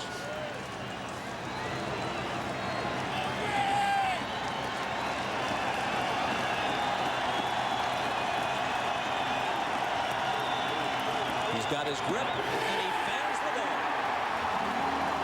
Same pitch.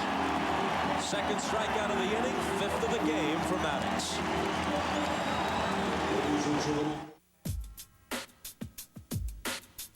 Remember compliments you receive. Forget the insults. Be nice to your siblings.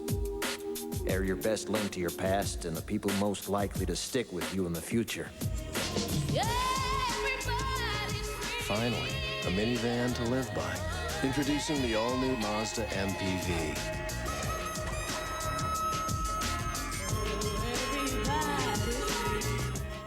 Between every milestone are moments we share together. Now at McDonald's, we're saluting the Walt Disney World Millennium Celebration. Start with 2 Morning Fresh Sausage McMuffins with egg for $2, or 2 Big Macs for $2. Where can you start celebrating the millennium?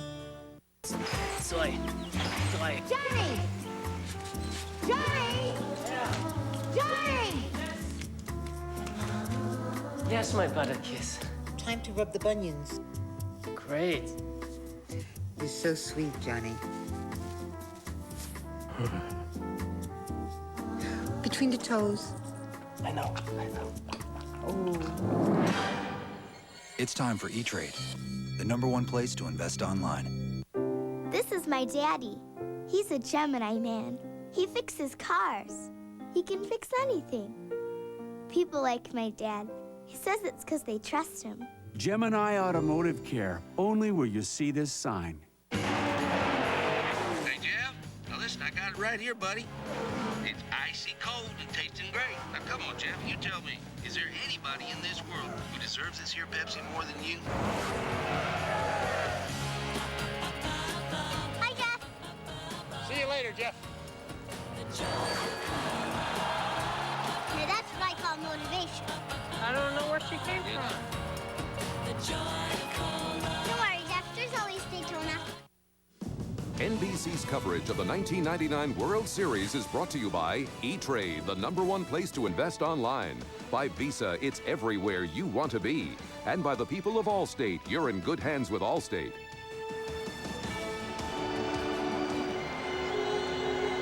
And the first time up, he struck Chipper Jones out with a fastball in. He set him up by going away. He strikes him out. The next time up, he's trying to go away the first pitch, and he gets it back on the almost same spot he struck him out with, and Chipper makes him pay for that mistake. 1-0 Braves. Chipper Jones, whose dad Larry idolized Mickey Mantle. Chipper is a switch hitter partly because of that. Jones himself had a chance to meet Mickey a few years ago when he was just coming up to the major leagues. First pitch is high, and as we mentioned earlier, the 45 home runs by Chipper Jones this year are the highest single season total for a switch hitter by anyone other than Mantle. They tried to start Chipper off with a fastball in just to show him one and then go away with a changeup. He missed with both. Now it's 2-0. Dangerous pitch for El Duque, and he leaves it low. When Mantle met Jones, he gave him a personally autographed photo, which Chipper sent to his dad. And his dad, Larry Sr., calls it one of the great thrills of his life. On 4 pitches, El Duque hands him a free pass to start the bottom of the 7th.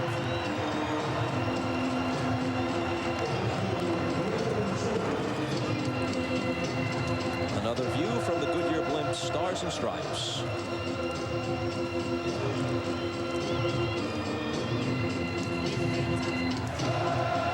If it's a big sports event, you can bet the Goodyear Blimp is there. We talk about the 2 key hitters on both squads. One was Chipper Jones for the Braves. The other was Bernie Williams. And we've seen how they pitched to them this late in the ball game. Maddox got behind Williams and he walked it. El Duque got behind Chipper Jones, so he ends up walking him. They're not going to give in this late in the ball game. Jones runs on the first pitch to Jordan, who fouls it back.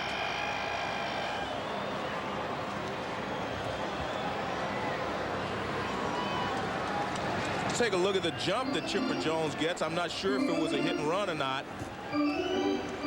Not a good jump because he was frozen there. Maybe it was a hit and run. You see him look back very quickly. I guess it was a hit and run.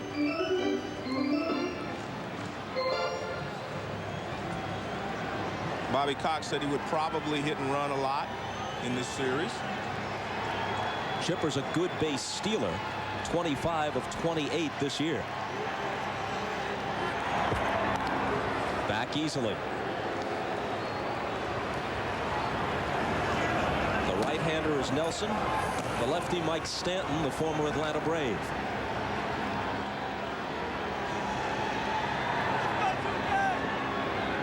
Jones with a short lead at first. And Jordan pops it back of short. Jeter at the edge of the outfield grass to take it. And you see how El Duque is holding Chipper Jones now. He just sit there and held the ball for a long period of time. And a lot of pitchers believe that will keep the runner from breaking. Now Ryan Klesko, who prior to tonight had been El Duque's nemesis, but in this game he's fly to right and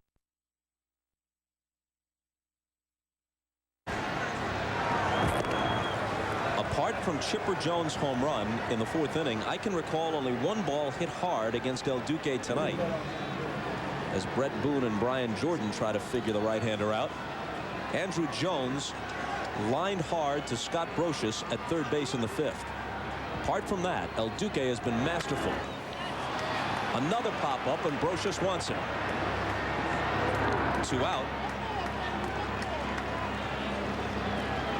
Let's take a look at El Duque when he is in his regular windup on the left and when he has a runner at first base. See, he just hides the ball completely, high leg kick. Now watch the leg kick on the right. This is with a runner at first base. Look at that short leg kick. And he gets rid of the ball quicker. Good job of changing up by El Duque.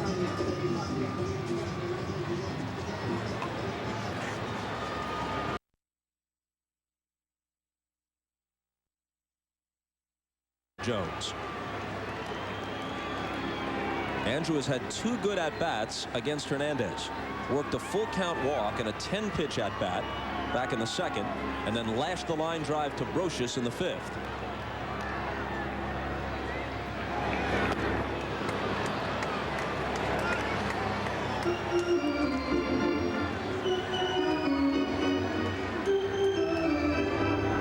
John Smoltz, who is scheduled to start Game 4 at Yankee Stadium against Roger Clemens, tossing in the bullpen. He's been used twice in relief in this postseason by Bobby Cox.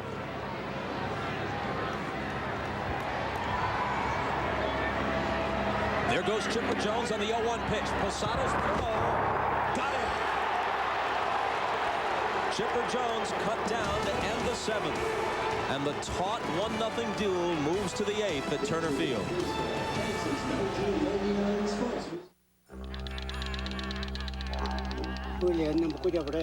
Three motorcycles passed here. 3 men, 2 women, all carrying Visa cards. How do you know that, grandfather? Because Central Oz Motorcycle Adventures doesn't take American Express. Central Oz will take you to a place beyond your imagination, but they won't take American Express. Visa, it's everywhere you want to be. This is my daddy. He's a Gemini man. He fixes cars. He can fix anything. People like my dad. He says it's because they trust him. Gemini Automotive Care, only where you see this sign. When work ends, what begins? Will it be panic or pleasure? At American General Financial Group, our Valak financial advisors help over 1 million people turn hard work into a retirement big enough to hold their dreams. It's never too early. It's never too late to start, and it can make all the difference. American General Financial Group. Live the life you've imagined.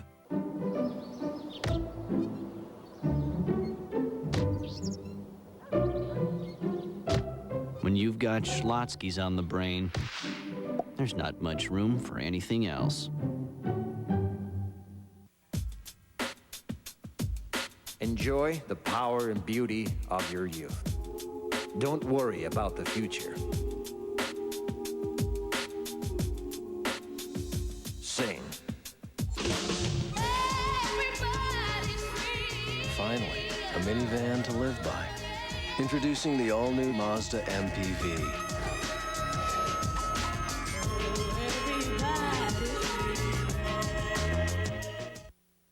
NBC Monday. Oh my God. A co-ed murdered. We could be looking at 2 attackers. Superstar athletes accused. A secret tradition exposed. Hostesses offer hospitality. Angie Harmon guest stars. What did they call it before the terms date rape and sexual harassment? Boys will be boys. All new Law & Order Special Victims Unit, NBC Monday.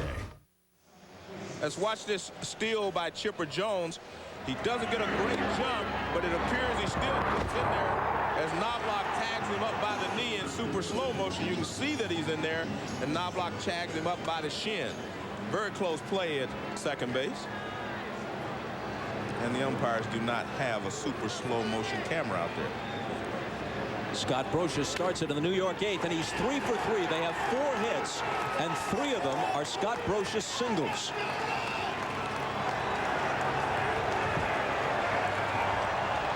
That is it for Orlando Hernandez. Darryl Strawberry heads for the batter's box. Now we'll see whether or not Bobby Cox has a counter move, but John Rocker was not throwing. At least a moment ago he wasn't, so Joe Torre gets him in the game before Rocker gets in the game. The left-handed closer for the Braves. And at second base, you can see Walt Weiss telling Maddox that he's going to be on the right side of the bag, even though he's going to take the throw if a ground ball's hit back to him. You see him here, but he's still going to take the throw. Ball 1 to Strawberry. John Rocker has just begun to throw just this moment in the Atlanta bullpen.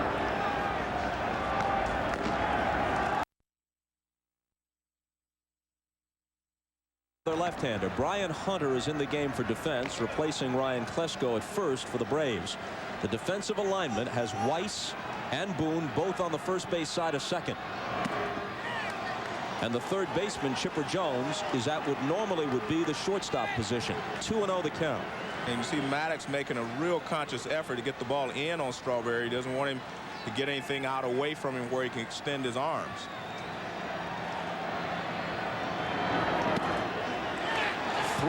Strawberry had homers in both the division series against Texas and the LCS against the Red Sox. He had only 49 regular season at-bats and hit 3 home runs. He is still obviously a feared hitter at age 37.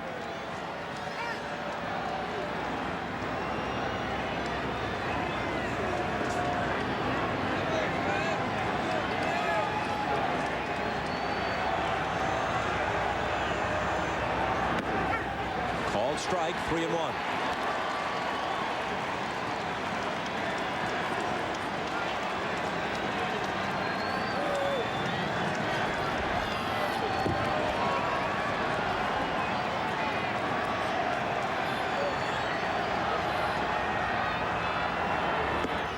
He walked him. Runners at first and second, nobody out. Well, Maddox definitely trying to get the inside part of the plate against Strawberry. See this pitch in, and it's ball 4.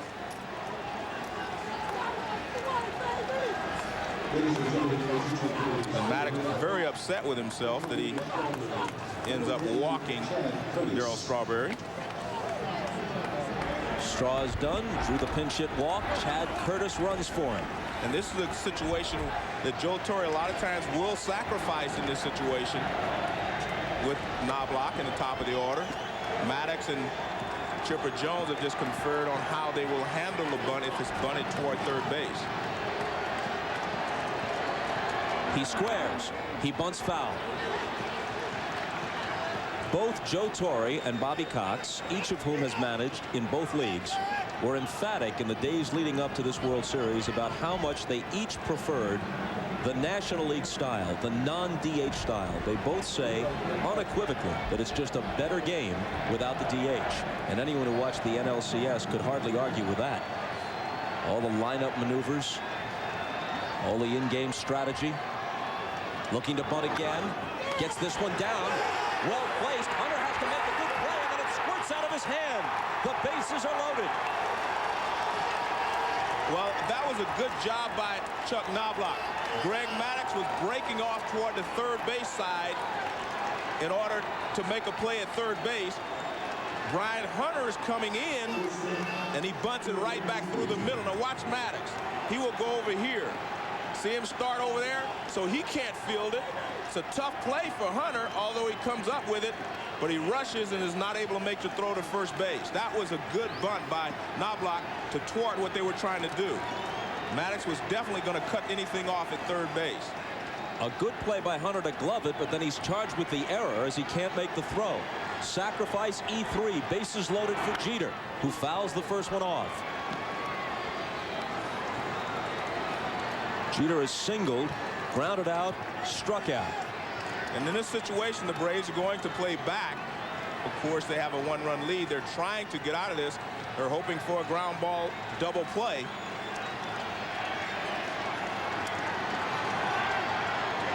The 0-1 pitch. And Maddux gets ahead of Jeter 0-2. Paul O'Neill will be next.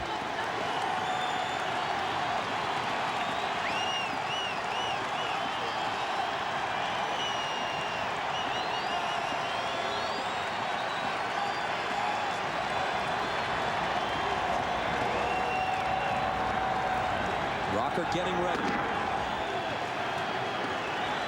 Leo Mazzoni, the pitching coach, rocking back and forth, as he always does, next to Bobby Cox. And the 0-2 pitch from Maddux to Jeter. He wouldn't chase it. 1-2. Maddux struck him out on a sinker away the last time up, so he tries to get him to chase something off the plate. This is a very good 0-2 pitch. If Jeter swings at it, he's not going to be able to do anything with it. Hit toward the hole and through for a base hit. Brocious scores. Curtis is stopped at third. A wise decision by the third base coach, Willie Randolph. They still have the bases loaded with nobody out, and at the very least, El Duque is off the hook. They hit for him in this inning. The game is now tied. And the Yankees still threatening, bases loaded, nobody out. Well, the one thing to watch for is look at Jeter. He's going out there to get the pitch away. Maddux gets it up a little bit, and he rips it in the hole for a base hit. And Jeter has done this all season long. And the one thing about the Yankees, they keep coming at you all the time. And if you give them any help, like a fumble sacrifice or a base on balls here issued by Maddux, I mean, they just keep coming at you, and if you give them any help, they usually take advantage of it. Maddux had a 3-hit shutout going into the 8th. Brocious started it with a sharp single to left. Strawberry walked as a pinch hitter. Knobloch's bunt was misplayed by Brian Hunter, loading the bases with nobody out, and then Jeter spanked one through the hole to tie the game at 1 apiece. Maddux is done. Rocker's coming into a bases-loaded jam, and we're coming back.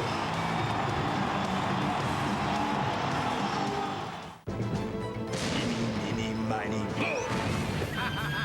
This Christmas, everything, yes, everything, is getting blown up. From Trilon Studios comes the $200 million event of the year, Blow Up. Oh, my. This movie's gonna blow. A Michael Harper film, a Trilon Studios production.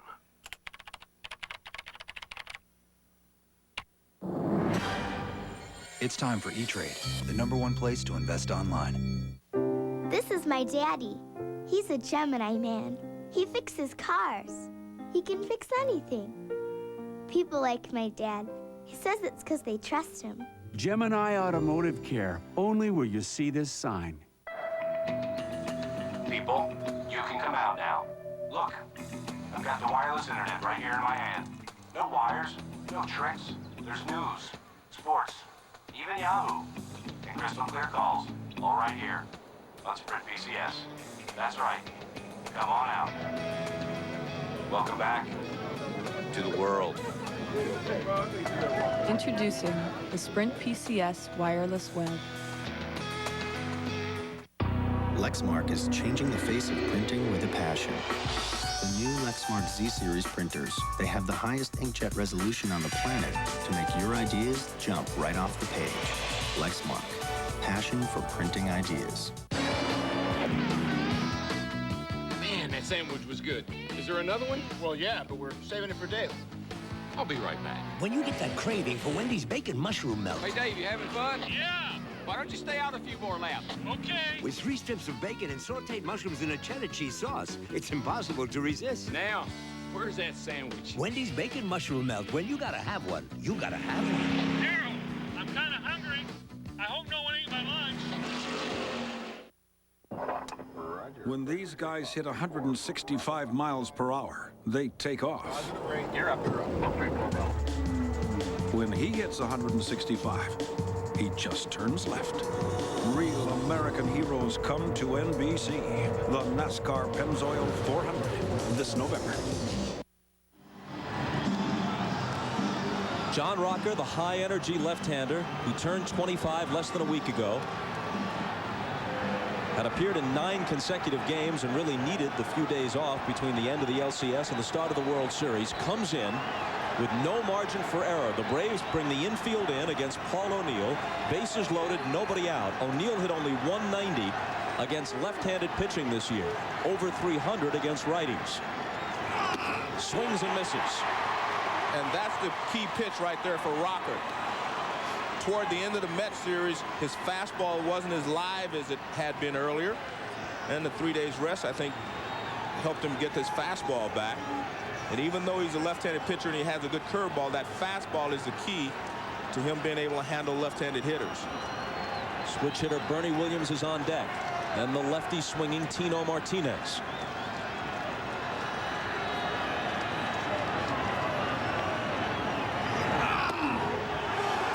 A ball and a strike. In between the pitchers being taken out, Bobby Cox was out yelling at the home plate umpire. He was very upset. He thought he missed a lot of pitches in that last inning for Greg Maddux. Curtis, who ran for Strawberry at third. Knobloch, who reached on an error at second. Jeter, who singled home the tying run at first. And the 1-1 pitch. Up and in, 2-1. Let me ask you this, Joe. Were you surprised that Cox didn't have either Remlinger or Rocker already warmed up when Strawberry came off the bench earlier? Yes, I was surprised, but I think he must have felt that Greg Maddux was getting better as the game went along, because normally he would have had a left-hander ready for Darryl Strawberry. Crucial pitch on 2-1. Misses, and it goes to the backstop. Curtis started toward the plate, but it ricocheted right back to Perez, and Curtis slammed on the brakes. That was a great base running play by Chad Curtis. You're taught that when the ball goes into the ground to take a step toward home, to start right away, right there. And, I mean, he started in, but this ball bounces right back to Perez. And this is a great base running play, because once you commit, you're usually going. Watch Curtis. Now he takes off. I mean, this is an excellent play there by Curtis. And so the Yankees still have the bases loaded with no one out. With 2 out, maybe you try it. Not with nobody out. There's a ball on the field in right field, and the ball boy runs out to get it. With no place to put him, Rocker has fallen behind O'Neill 3-1.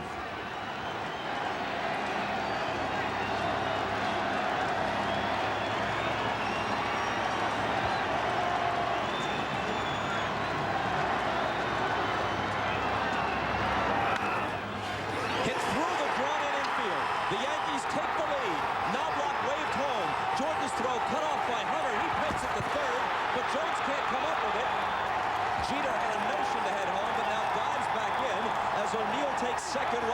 is going on, and the Yankees are in front 3-1. Good job by O'Neill. He worked himself into a hitter's count. He gets a 3-1 fastball. It's middle of the plate in, and he's able to get around and pull it. You see, pulls it in the hole because the infield's drawn in. You do not have a lot of range, and this gets by Boone before he can react. And there's the base hit. See Derek Jeter leaping over Boone. Now he decides he's going to third. They cut the ball off. Not a good throw by Brian Hunter. And the Yankees have a couple of more runs. Now it is a 3-1 lead. With first base open, they walk Bernie Williams intentionally, and they'll take their chances with Tino Martinez.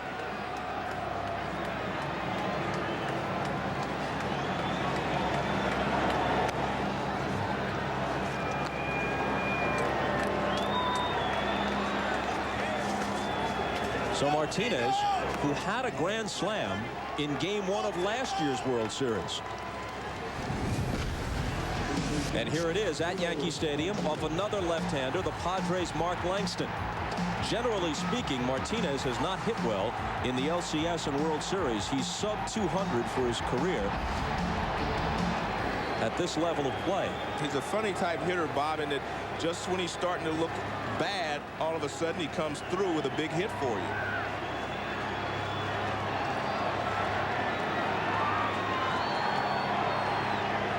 A hit here would break the game open. Infield in, and it's fouled off. The Braves brought Brian Hunter in for defense in this inning. He's been charged with 2 errors.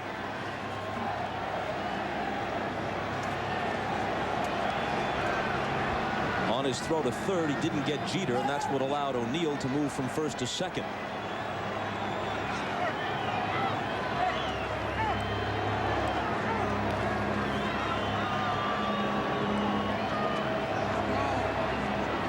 Jeter at third. O'Neill, who had the big hit through the drawn-in infield at second. Williams, who was walked intentionally at first, with the coach there, Jose Cardinal.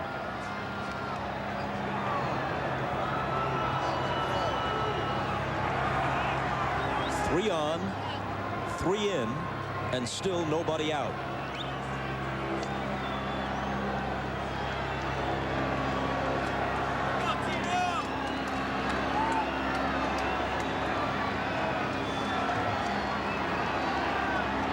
Rocker's 0-1 pitch is in there.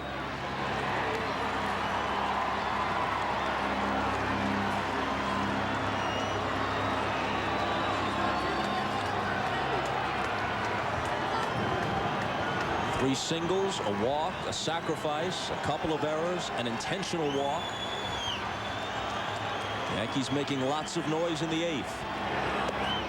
Martinez goes down swinging. That's why Rocker's effective against left-handed pitching. He gets ahead of you with the fastball, and then he gets you to chase the breaking ball. This is not a great breaking ball, but with 2 strikes, it breaks out of the zone, and a lot of times left-handed hitters will chase it if he's ahead of them in the count. Posada is a switch hitter. He turns around to bat from the right side. Most of his at-bats during the course of a season are lefty. Joe Girardi would generally start when a left-hander starts against the Yankees. Swing and a miss for strike 1. Posada was 0 for 3 against Maddox.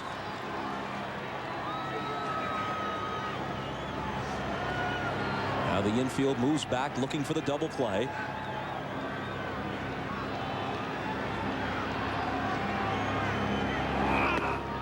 Fastball is high, 1-1.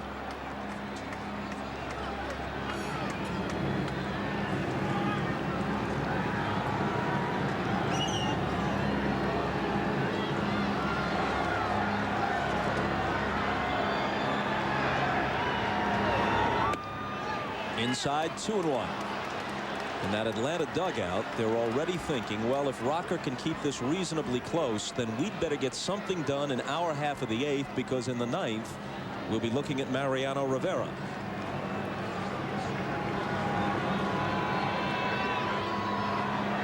On the left is Rivera. . 1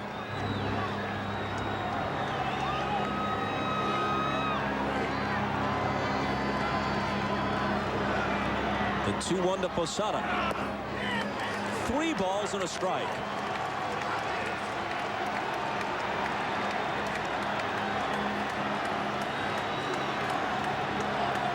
Ricky Leday scheduled next. Left-handed hitter. Joe Torre has already used Chad Curtis as a pinch runner in this inning. Called strike, full count.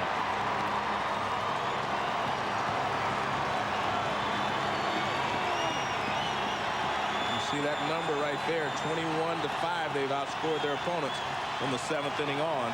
And really, that's the sign of a veteran team that makes adjustments as the game goes along.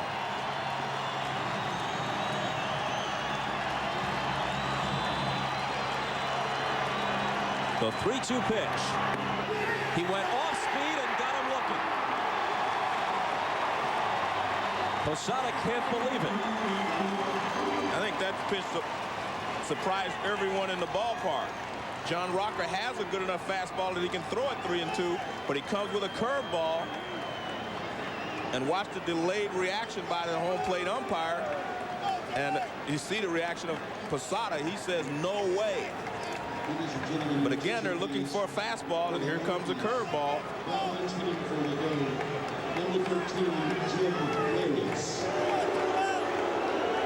Joe Torre thought he had the bases loaded walk that would force home a 4th run. Now he goes to his bench and sends up Jim Leyritz, right-handed hitter.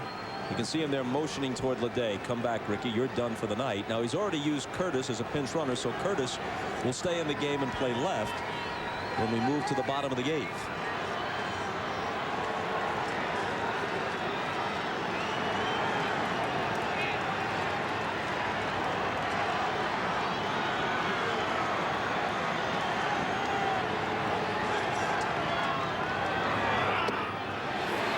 They check it first, and Leyritz did go around for strike 1. Let's watch the barrel again. No doubt he went on that swing. Tried to check it a little too late.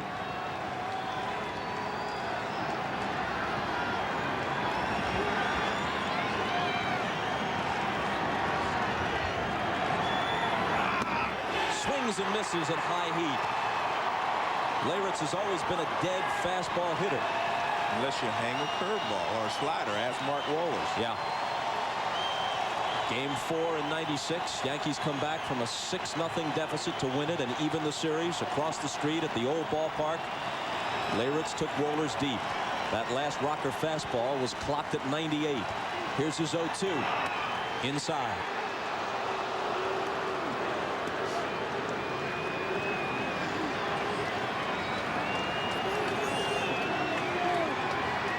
A lot of pitches for John Rocker.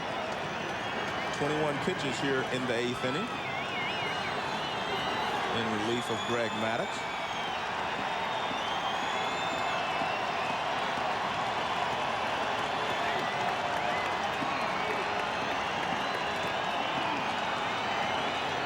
The 1-2 pitch. 2 balls and 2 strikes to Leyritz.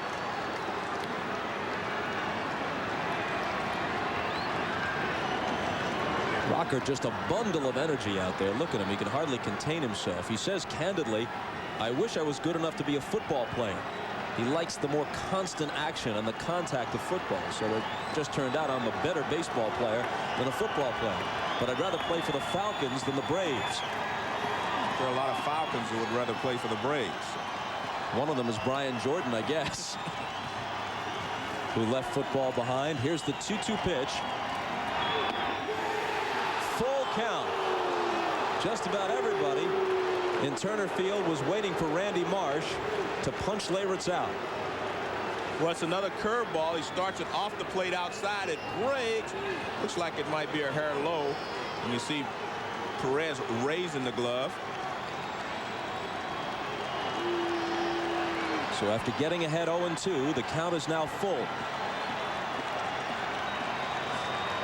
3 runners will take off on the pitch. They go. Here it comes. He walks home a 4th run.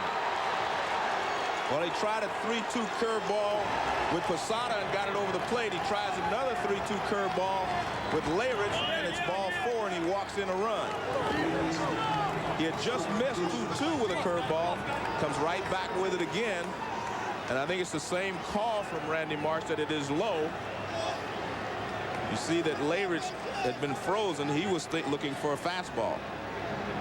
So he had him 0-2 and he lost him. The Yankees have batted around. Here's Brocious, who started the inning with a single. Scott is 3 for 3. Cuts and misses for strike 1.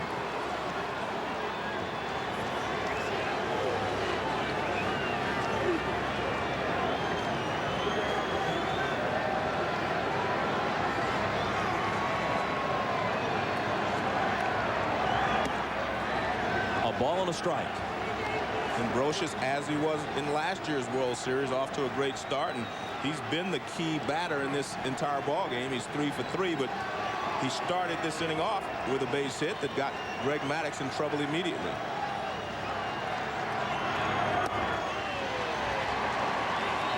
That one broke sharply down and in. 1-2 the count.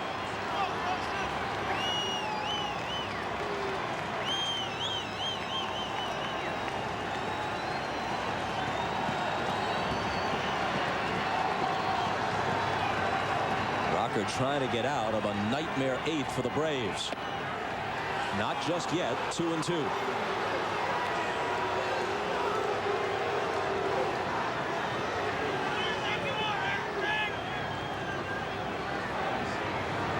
O'Neill had a big hit in this inning at 3rd. Williams away from 2nd. Layritz, who forced home the 4th run with his walk, is at 1st. And the 2-2 pitch. Full count now to Brocious.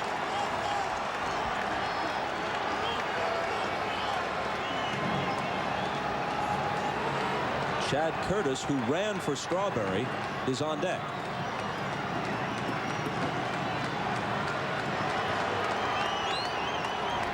The runners go, and Brocious strikes out. The Yankees sent 10 men to the plate. 4 of them scored. They take a 4-1 lead to the bottom of the 8th in Game 1 of the World Series.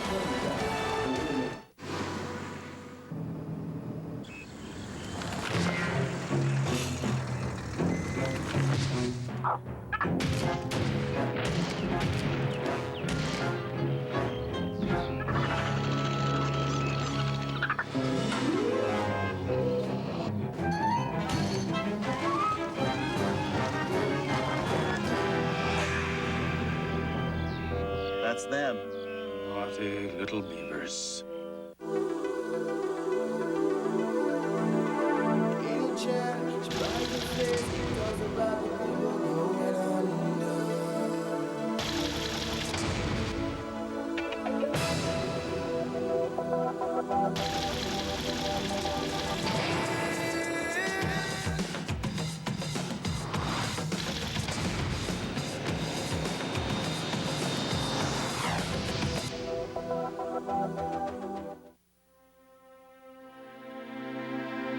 You owe it to your children. You owe it to your parents.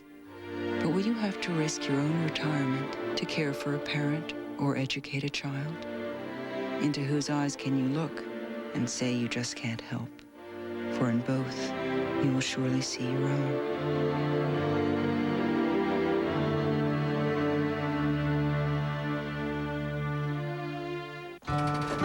2 tickets, $28. 2 hot dogs, 2 popcorns, and 2 sodas, $18. 1 autographed baseball, $45.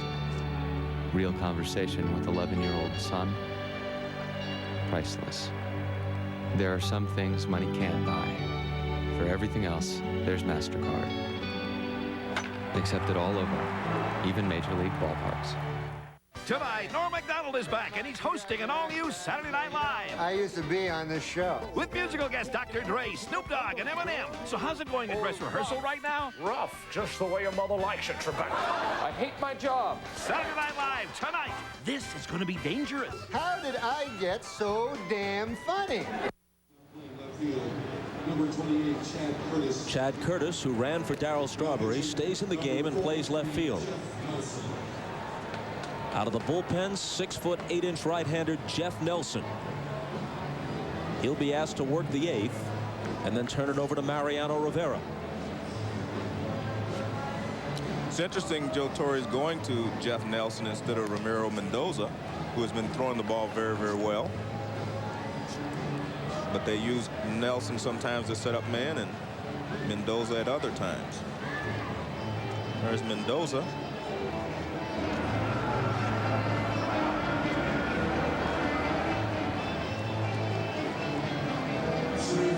Joe Torre, who succeeded Bobby Cox as manager of the Braves in the early 80s at the conclusion of Cox's first tour of duty as Atlanta's manager.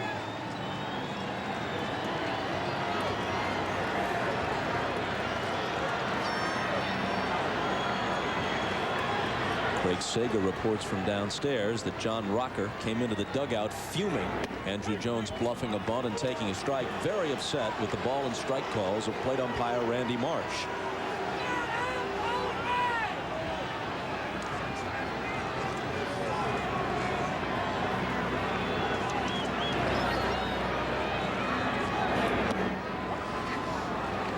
One and one. Nelson, as Rocker sits alongside his ever-rocking pitching coach, Leo Mazzoni. Nelson on the mound for the Yankees gives you that big, distracting motion and then throws that nasty slider with that frisbee-like motion side to side.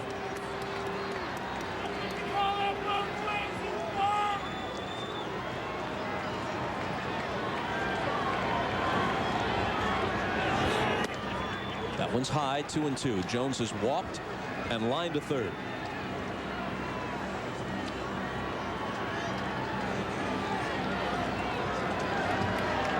Eddie Perez is on deck.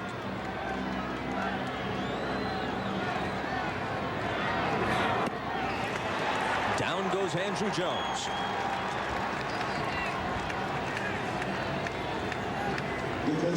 The last save Mariano Rivera blew was on July 16th against the Braves at Yankee.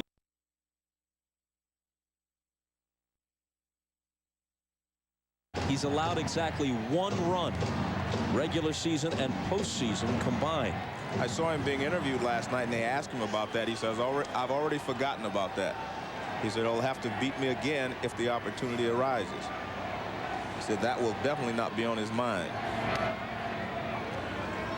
Well, Joe Torre told us that a big part of the maturation process for Mariano Rivera, a painful part, was allowing the 4th game home run in the playoffs a couple of years ago to Sandy Alomar Jr. of the Indians.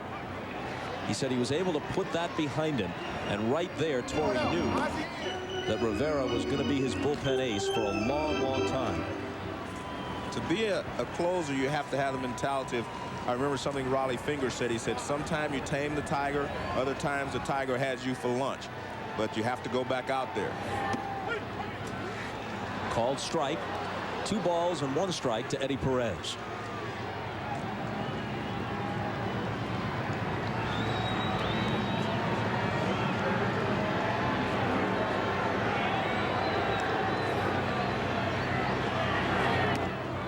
Way outside, 3-1. Walt Weiss is the next scheduled hitter. Ozzie Guillen is in the on-deck circle to pinch hit for him.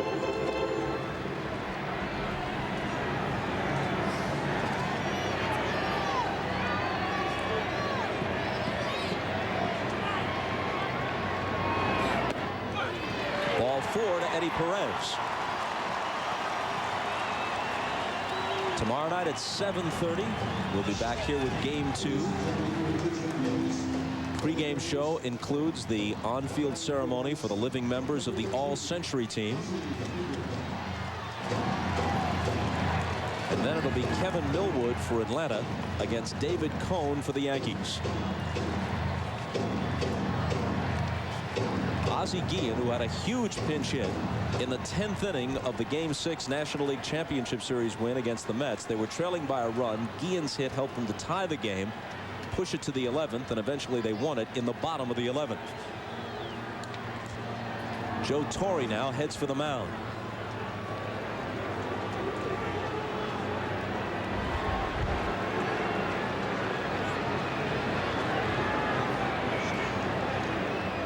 He's got Mike Stanton out there, whose specialty is to work to left-handers.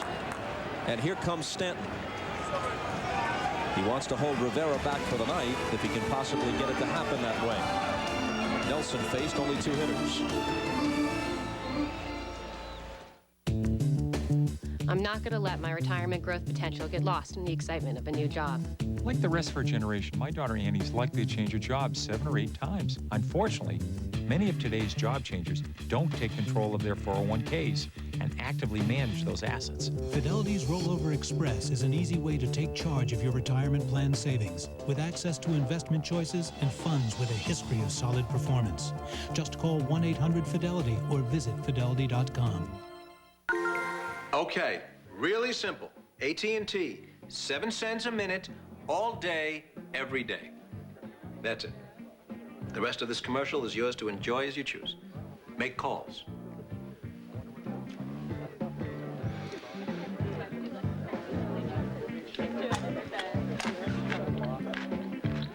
All day, every day. Call 1-800-41-RATE to enroll.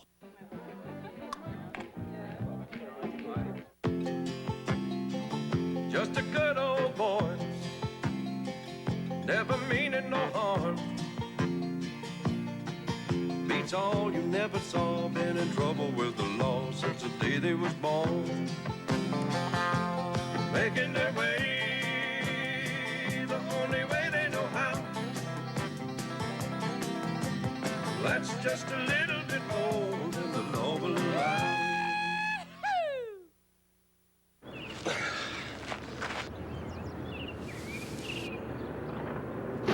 Still trying to make the major leagues? Log on to MajorLeagueBaseball.com to reach the major leagues every day. Video highlights on demand. Live game audio. 7 days! Get comprehensive World Series coverage and order your official clubhouse cap and tee. MajorLeagueBaseball.com lets you be a part of the major leagues, and it may even help your game. This copyrighted telecast is presented by authority of the Commissioner of Baseball and may not be retransmitted in any form. The accounts and descriptions of this game may not be disseminated without express written consent.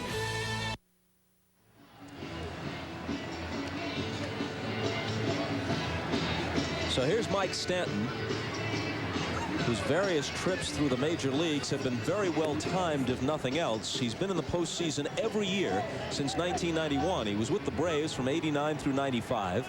Went to the Red Sox. They made the playoffs in '95. To the Rangers in '96 in the postseason, and with the Yankees in '97, '98, and this year. Bob, in the past, he's been a power pitcher through a pretty good fastball, hard breaking ball. Now he's gone to a lot of changeups, throws a lot of changeups to right-handed hitters. Guillen was announced. Stanton came in. Guillen pulled back. Jose Hernandez to the plate.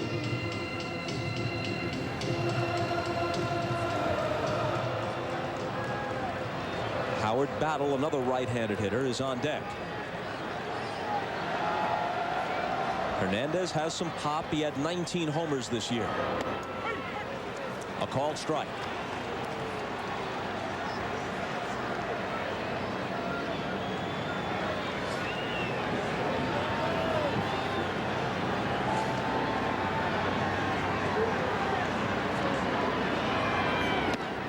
Cuts and misses. 0-2. There's a good changeup. He's starting with a breaking ball and then comes with a changeup.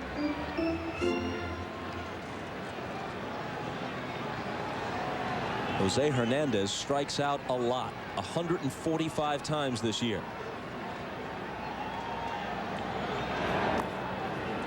That one's in the dirt. 1-2.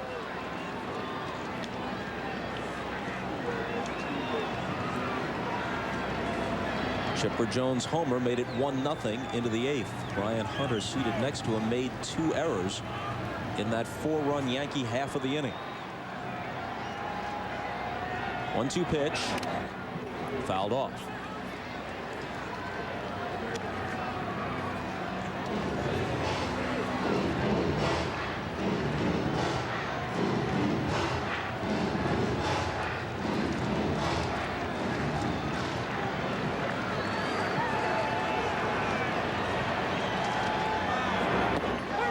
Called strike 3.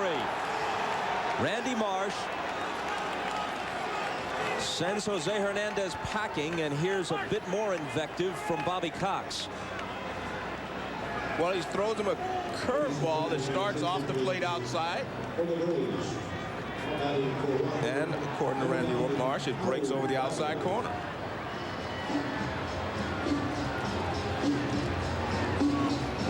Not a bad looking pitch, especially with 2 strikes. Torrey back to the mound. Pat Stanton on the back for a job well done, and now he wants Rivera.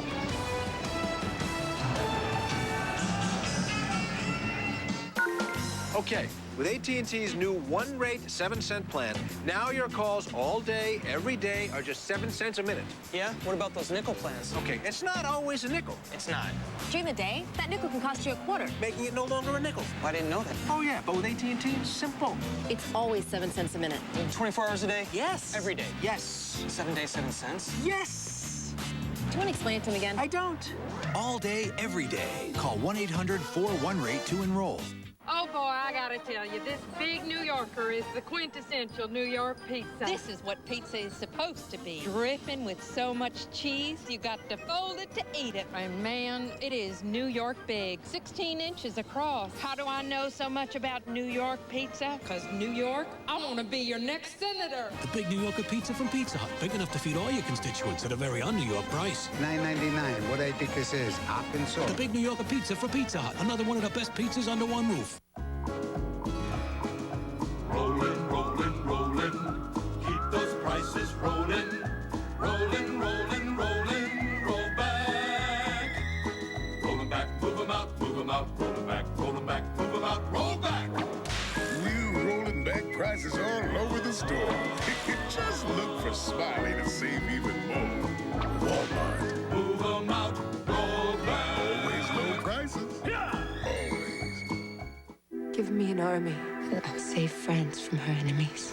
At 16, she convinced the king. With half of France in the hands of the English, what have I got to lose? The other half. And inspired an army. Does she even know how to ride a horse? She knows. 500 years later, her passion is still changing history. Let all those who love me, follow me! The Messenger, the story of Joan of Arc. Rated R. Opens everywhere November 12th. NBC's coverage of the 1999 World Series is brought to you by Merrill Lynch. There's a new way to work with Merrill Lynch, any way you want. By MasterCard. MasterCard, proud sponsor of Major League Baseball and fan of the great American pastime. And by Brewery Fresh Budweiser, official beer of Major League Baseball. This Bud's for you.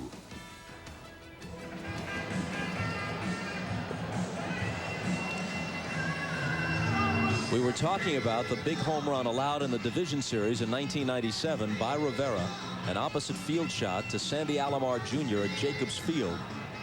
That is the last time he's been touched for a run in the playoffs or the World Series. He's worked 7 2/3 postseason innings in 1999. In the ALCS, he had 2 saves and a win. Number 7, Keith Lockhart. The last save he blew was against the Atlanta Braves in mid-July. Howard Battle had been announced. He's pulled back. Left-handed hitting Keith Lockhart, their best pinch hitter, is sent up.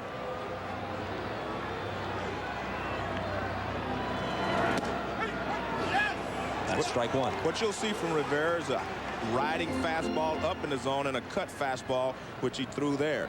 And every once in a while he'll turn one over, but he throws a cut fastball and a riding fastball.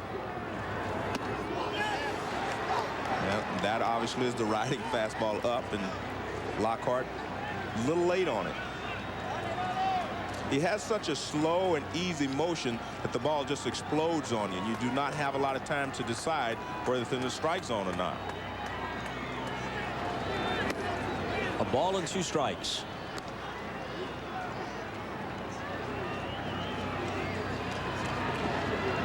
Martinez playing behind Perez at first. And the 1-2 pitch is popped back and out of play. Mariano Rivera is such a cool customer that he's been known to nap in the early innings of a game out in the bullpen. And, you know, wake me up when you need me. Lockhart stays alive.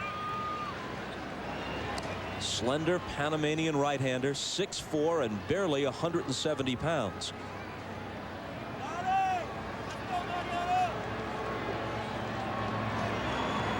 Another 1-2 pitch. Lockhart slaps it down to Martinez, who'll take it himself. Down go the Braves in the 8th. 4-1 Yankees.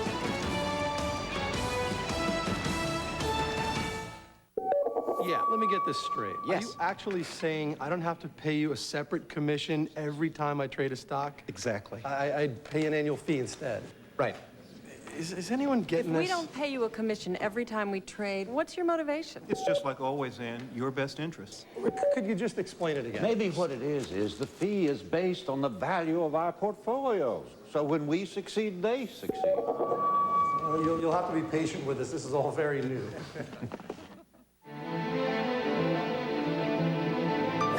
If you were a new luxury car, how would you stand apart from the rest? Would you have the most powerful V6 in your class? Or the largest interior? Maybe you'd offer amenities you couldn't find anywhere else. Imagine how special you'd be if you could claim all of them. Presenting the all-new Infiniti i30. It's all the best thinking. His grace on the field can't be matched. His contributions can't be missed. His homers travel 450 feet. His support goes even farther. Major League Baseball Charities has teamed with the Boys and Girls Clubs of America. Together, we're giving kids a world of opportunities. He has the drive to be a big leaguer, but hasn't forgotten what it takes to be a little kid. Tonight, Norm Macdonald is back, and he's hosting an all-new Saturday Night Live with Dr. Dre, Snoop Dogg, and Eminem. So how's it going at dress rehearsal right now? I hate my job. This is going to be dangerous. In the Bay Area, hurricanes are a deadly force of nature. And this year promises to be no ordinary season. When lives are in danger, properties at stake, who can you count on to keep you safe, prepared? The storm is only getting stronger. News Channel 8 Chief Meteorologist Steve Jervy, leading the Bay Area's most trusted weather team. He'll give you the information you need every step of the way. Hurricane has just been upgraded to Steve a category. Jervy and Storm Team 8 on your side, protecting you. Marie Osmond's private pain as a mother battling depression. Monday's Oprah. Jose Hernandez stays in the game at short. Out of the bullpen comes left-hander Mike Remlinger, who was 10-1 for the regular season, and there are his postseason stats. You know, one of the things the Braves thought they had an advantage over the Yankees was that their bullpen was predominantly left-handed, and they felt like that could really hurt the Yankees late in the ball game. But Remlinger did not come in to pitch to Darryl Strawberry, so in the crucial 8th inning. So I don't know exactly how that works in the Braves' favor if you're not using them against the left-handed hitters of the Yankees. Leading off in the top of the 9th, it's Chad Curtis. In the 4-run 8th, Strawberry batted for El Duque, drew a walk. Curtis ran for him, stayed in the game. And he's in left field now.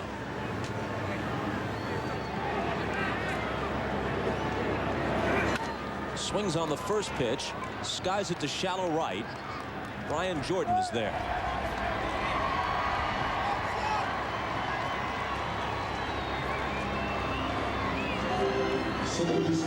Back to the top of the order for Chuck Knobloch. Except for a tag play on an attempted steal, Knobloch somehow has avoided the ball, or the ball has avoided him in this game. All the talk about his problems at second base, unless I'm missing something on my scorecard, he hasn't had a chance except taking that throw from Posada when they threw Chipper Jones out trying to steal. And that's true. I can't remember another play either, but tell you what, if you play 5 or 6 ball games, you can't hide middle infielders. The ball will find you. The ball will find you. Knobloch finds his counterpart at second, Brett Boone, who throws him out from the outfield grass.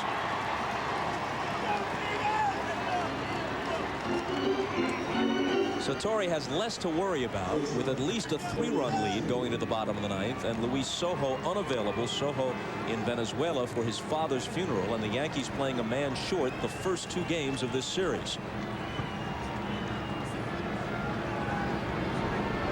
Joe says he will not replace Knobloch for defense unless Sojo is here. He's not going to go to a rookie like Clay Bellinger, who doesn't have much big league experience.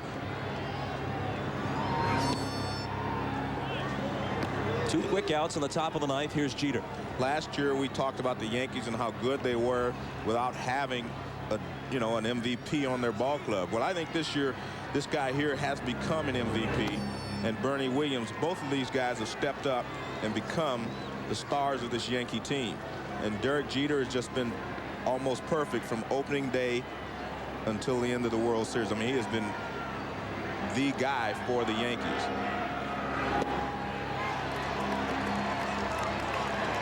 2-1 to Derek. And he always seems to be up there in crucial situations. I mean, he was up against Greg Maddux in the 8th inning and came through with a base hit. And they've been able to avoid Bernie Williams in those situations tonight. 2 balls and 2 strikes. Derek's RBI single in the 8th tied the game at 1. Maddux stands to be the loser. Hernandez the winner. El Duque threw 7 innings of 1-hit ball. The only hit, a Chipper Jones homer in the 4th. Full count.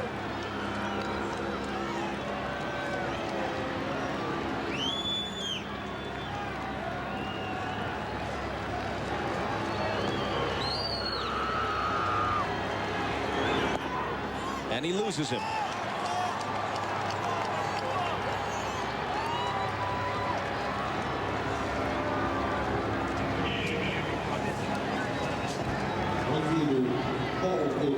Very quiet Atlanta dugout, faced with the prospect of trying to make up 3 runs against a guy who's yielded 1 run since mid-July.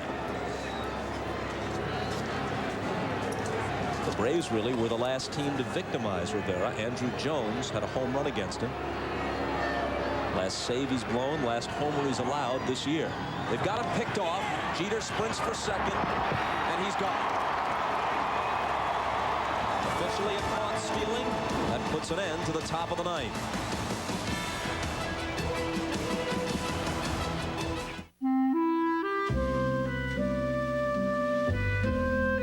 This holiday season, the most original, most emotional films may not be in theaters.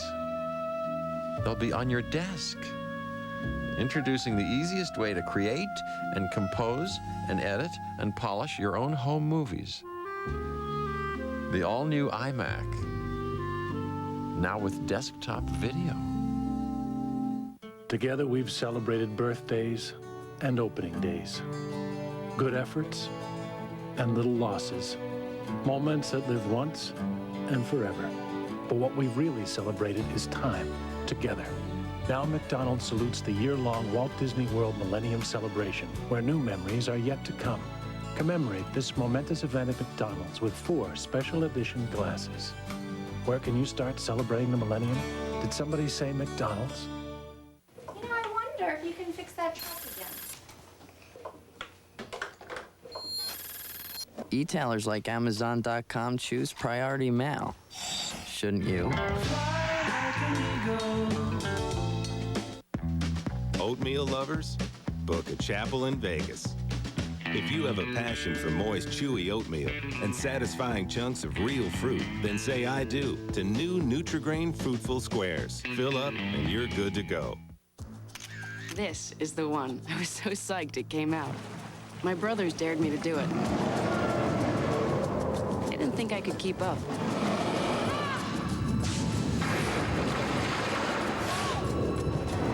Kodak Max. Now, I've got proof. Film that captures action and takes great pictures in almost any light. Low light, sunlight, action, or still. So, when's the hard part? Kodak Max.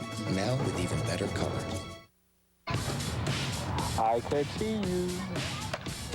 Oh no, oh no. I got it. I got it. I got it. I got it. I got it. Freaks and Geeks. I said I got it. Time magazine calls it sweet and funny. The best new show. Show off. NBC Saturdays after baseball. I said I got it. 4 Yankee pitchers have combined to one-hit the Braves through 8. Hernandez did the bulk of the work. 7 one-hit innings with 10 strikeouts. Then they started the 8th with Nelson, Stanton for 1 hitter, Rivera to cap the inning. And now they'll ask Mariano to close it in the 9th.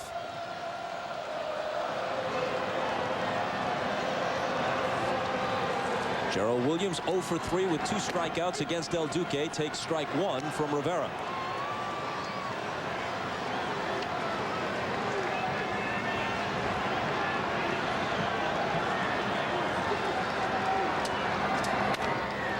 Hit to second, a chance for Knobloch. He plays it cleanly, awkward looking throw, but it gets the job done.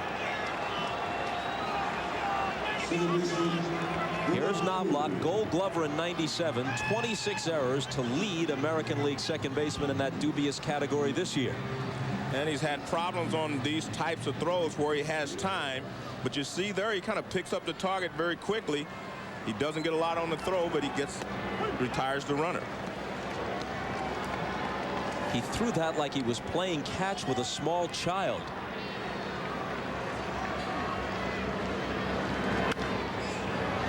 Oh, 0-2 to Brett Boone. Well, we take a look at him. See, he picks up the target very quickly there, but you can see he's opened his hand just to throw it. It was more like a changeup. Hit toward the hole, a base hit.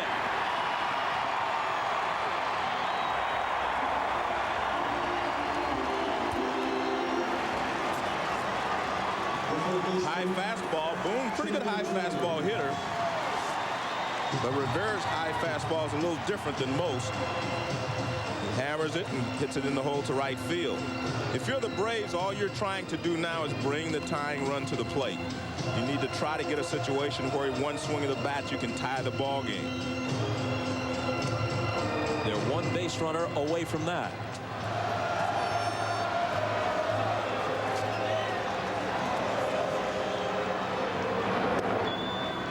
Ball 1 to Chipper Jones. Struck out, homered, and walked. And with Rivera, you're going to have to earn it because he doesn't help you out. He comes after you. He makes you earn everything you get against him. 2-0.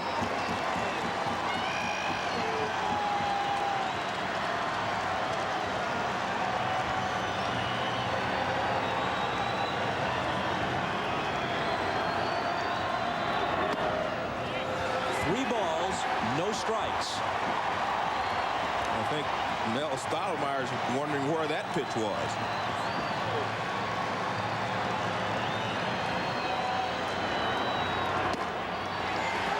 Jones taking all the way, and on 4 pitches, he walks to bring the tying run to the plate. You see Posada talking to the home plate umpire. I think they were both shocked that the 2-0 pitch was called a ball.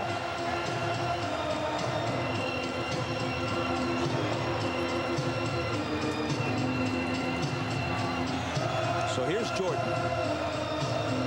who was twice flied to right and then popped to short.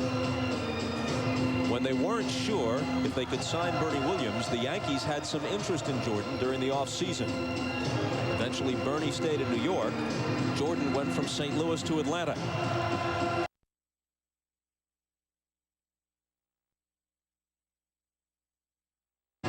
Apart from the Chipper Jones home run, Brett Boone, now at second base, is the first Brave to get that far tonight.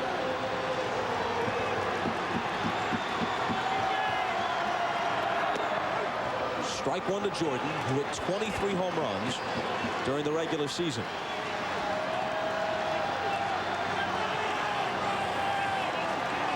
He had a couple more in the LCS against the Mets.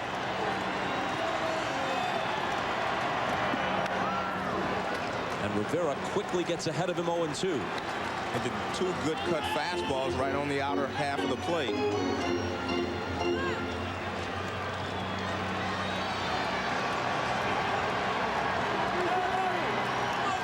Greg Myers, reserve catcher, is on deck to pinch hit. On 3 pitches, Jordan sits down. So he walked Chipper Jones on 4. He fans Jordan on 3. This is the first pitch, cut fastball, strike on the outside, cut fastball again, he fouls off. This one a little more off the plate, and he goes down swinging.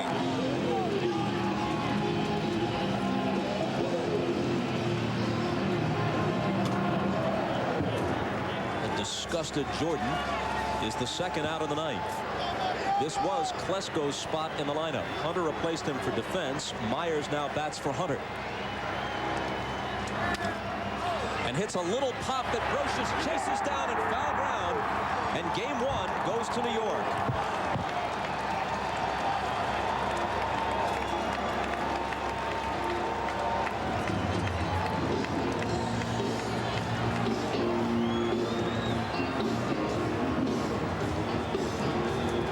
The Chevy player of the game is Orlando Hernandez. El Duque threw 7 brilliant innings, marred only by the Chipper Jones homer. He struck out 10. He gets the win. Mariano Rivera notches the save. Orlando Hernandez is now 5-0 in the playoffs and World Series. And the Hernandez family, if you count what Levon did in '97 for the Marlins, a perfect 9-0. Now to the Merrill Lynch play of the game as part of the 4-run Yankee 8th. They had the bases loaded. The infield was drawn in. Paul O'Neill, who hit only 190 this year against left-handed pitching, manages to slip it past the diving Brett Boone off the lefty John Rocker. That produced 2 runs, made it 3-1, and the Yankees win it 4-1. And because of the pressure of the Yankees that put on them, they had to play the infield in. Let's go to Jim Gray. All right, thank you very much, Bob. Paul, you get that awful big 2 RBI hit in the 8th inning. How did you guys finally resolve Greg Maddux there and get him out of the game? He had pitched 7 innings of shutout.